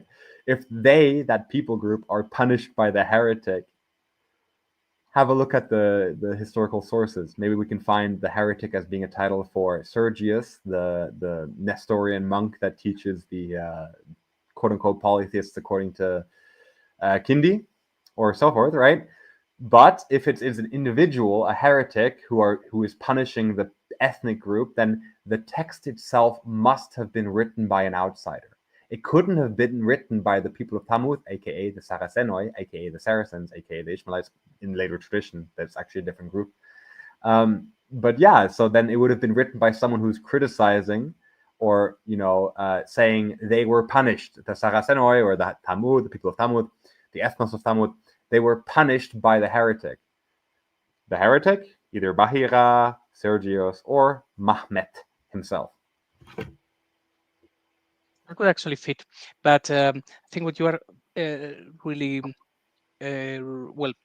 Something very important to note is, just like we have this story about Luqman in the Quran, which it makes no sense, but then when you dig into it, you then realize, okay, this is about something to do with Christology. We have the problem with Thamud, Saleh, and the camel of God, and we have these things which they don't make any sense because they're not stories that we find in the Talmud or in the Bible or anything of the sort. So there is more to that story. Maybe there are stories from those sources, Abrahamic stories, and they have just changed. Maybe they borrowed it, like with Alexander the Great and the sleepers in the cave, or maybe something like that about people being there on the ground telling, hey, you remember those guys from across the pond right there? Well, they were punished. So we still need to we need to get to the bottom of it. And John, if you didn't catch all that, don't worry. We're going to have a conversation in the next couple of days or so. And I'll make sure that everything that Kash has said that makes sense to you. So if you want to dig into that, maybe you can get to the bottom of it, which would be very, very cool. Yeah, it's funny actually, John, right? Maybe it was your namesake, John of Damascus. Or not your namesake, of course that name goes before. But yeah, Previous that's life. a curious theory. But yeah, so we're drawing up now on 3 hours, JC. This was a long one. I suspect even the last one might go even further, but hopefully not. We'll try to be concise. But yeah, this was some really fun material today. How do you feel? Yeah, for me, very good. I really hope that people will have seen things that they haven't seen before, and they can see the Quran with a fresh pair of eyes, saying that it was very much Trinitarian, and that the more people we get looking at the Quran and actually what it said, the sooner we fix all of this mess. Because we have lots of people out there looking at the hadiths and the history, at the inscription, at the manuscripts. That's fine. That's phenomenal. Well done. Keep going. But we actually need people to start looking at the Quran, which is not happening. People are taking for granted things like the translations, and they just go with it. They, even the ones that speak Arabic, they are going with whatever their scholars said the verses say. That's not what it says. They still think that the Quran is talking about Muhammad and Muslims and all of those things, which are not there. So we need as many eyes as possible to look at the Quran like this. We get to the answer, all of us as a community, quicker. It's just a matter of time. So the quicker, the better. And the Oh, idea here is that then, the people who were using this text, they were not using it. Well, the initial writers were using it as an authority, presumably, but the people who eventually got their hands on it and utilized it as their authority were using it not as their authority, they were using it as their tool. Right? They were reading into the text what they needed it to say rather than what it actually says. yes, and that has been maintained. So anyway, the next two sessions are going to be. I think the next two sessions are going to be quite brief, probably like an hour, hour and a half, and then the very last one might actually be as well quite a challenge because there will be as much information, if not more, than what we have done today, but it would certainly be worth it because of all of this great stuff that we have been seeing. But okay, we will keep you all posted. Please make sure that you like, share, subscribe to all of those things. It really helps us a lot because the algorithm doesn't help us. And make sure that you click on the notification button so that you know when we're going to go live, or when we have actually gotten to the end of these 10 sessions, and you will be surprised when we get to the last one. And that's a promise. Absolutely. It's going to be a very big reveal. I'm excited. Great. Okay. Thank you, everyone. Thank you for watching. Thank you for being here. Please leave us your comments in the comment section below. Let us know if there is something that we have missed, anything that you can tell us that will enhance our claims. And we look forward to seeing you here next time with the next topics. Until then, thank you very much. Have a good evening. And remember, we are the Crusade. Thank you, everyone. Goodbye. Till next time.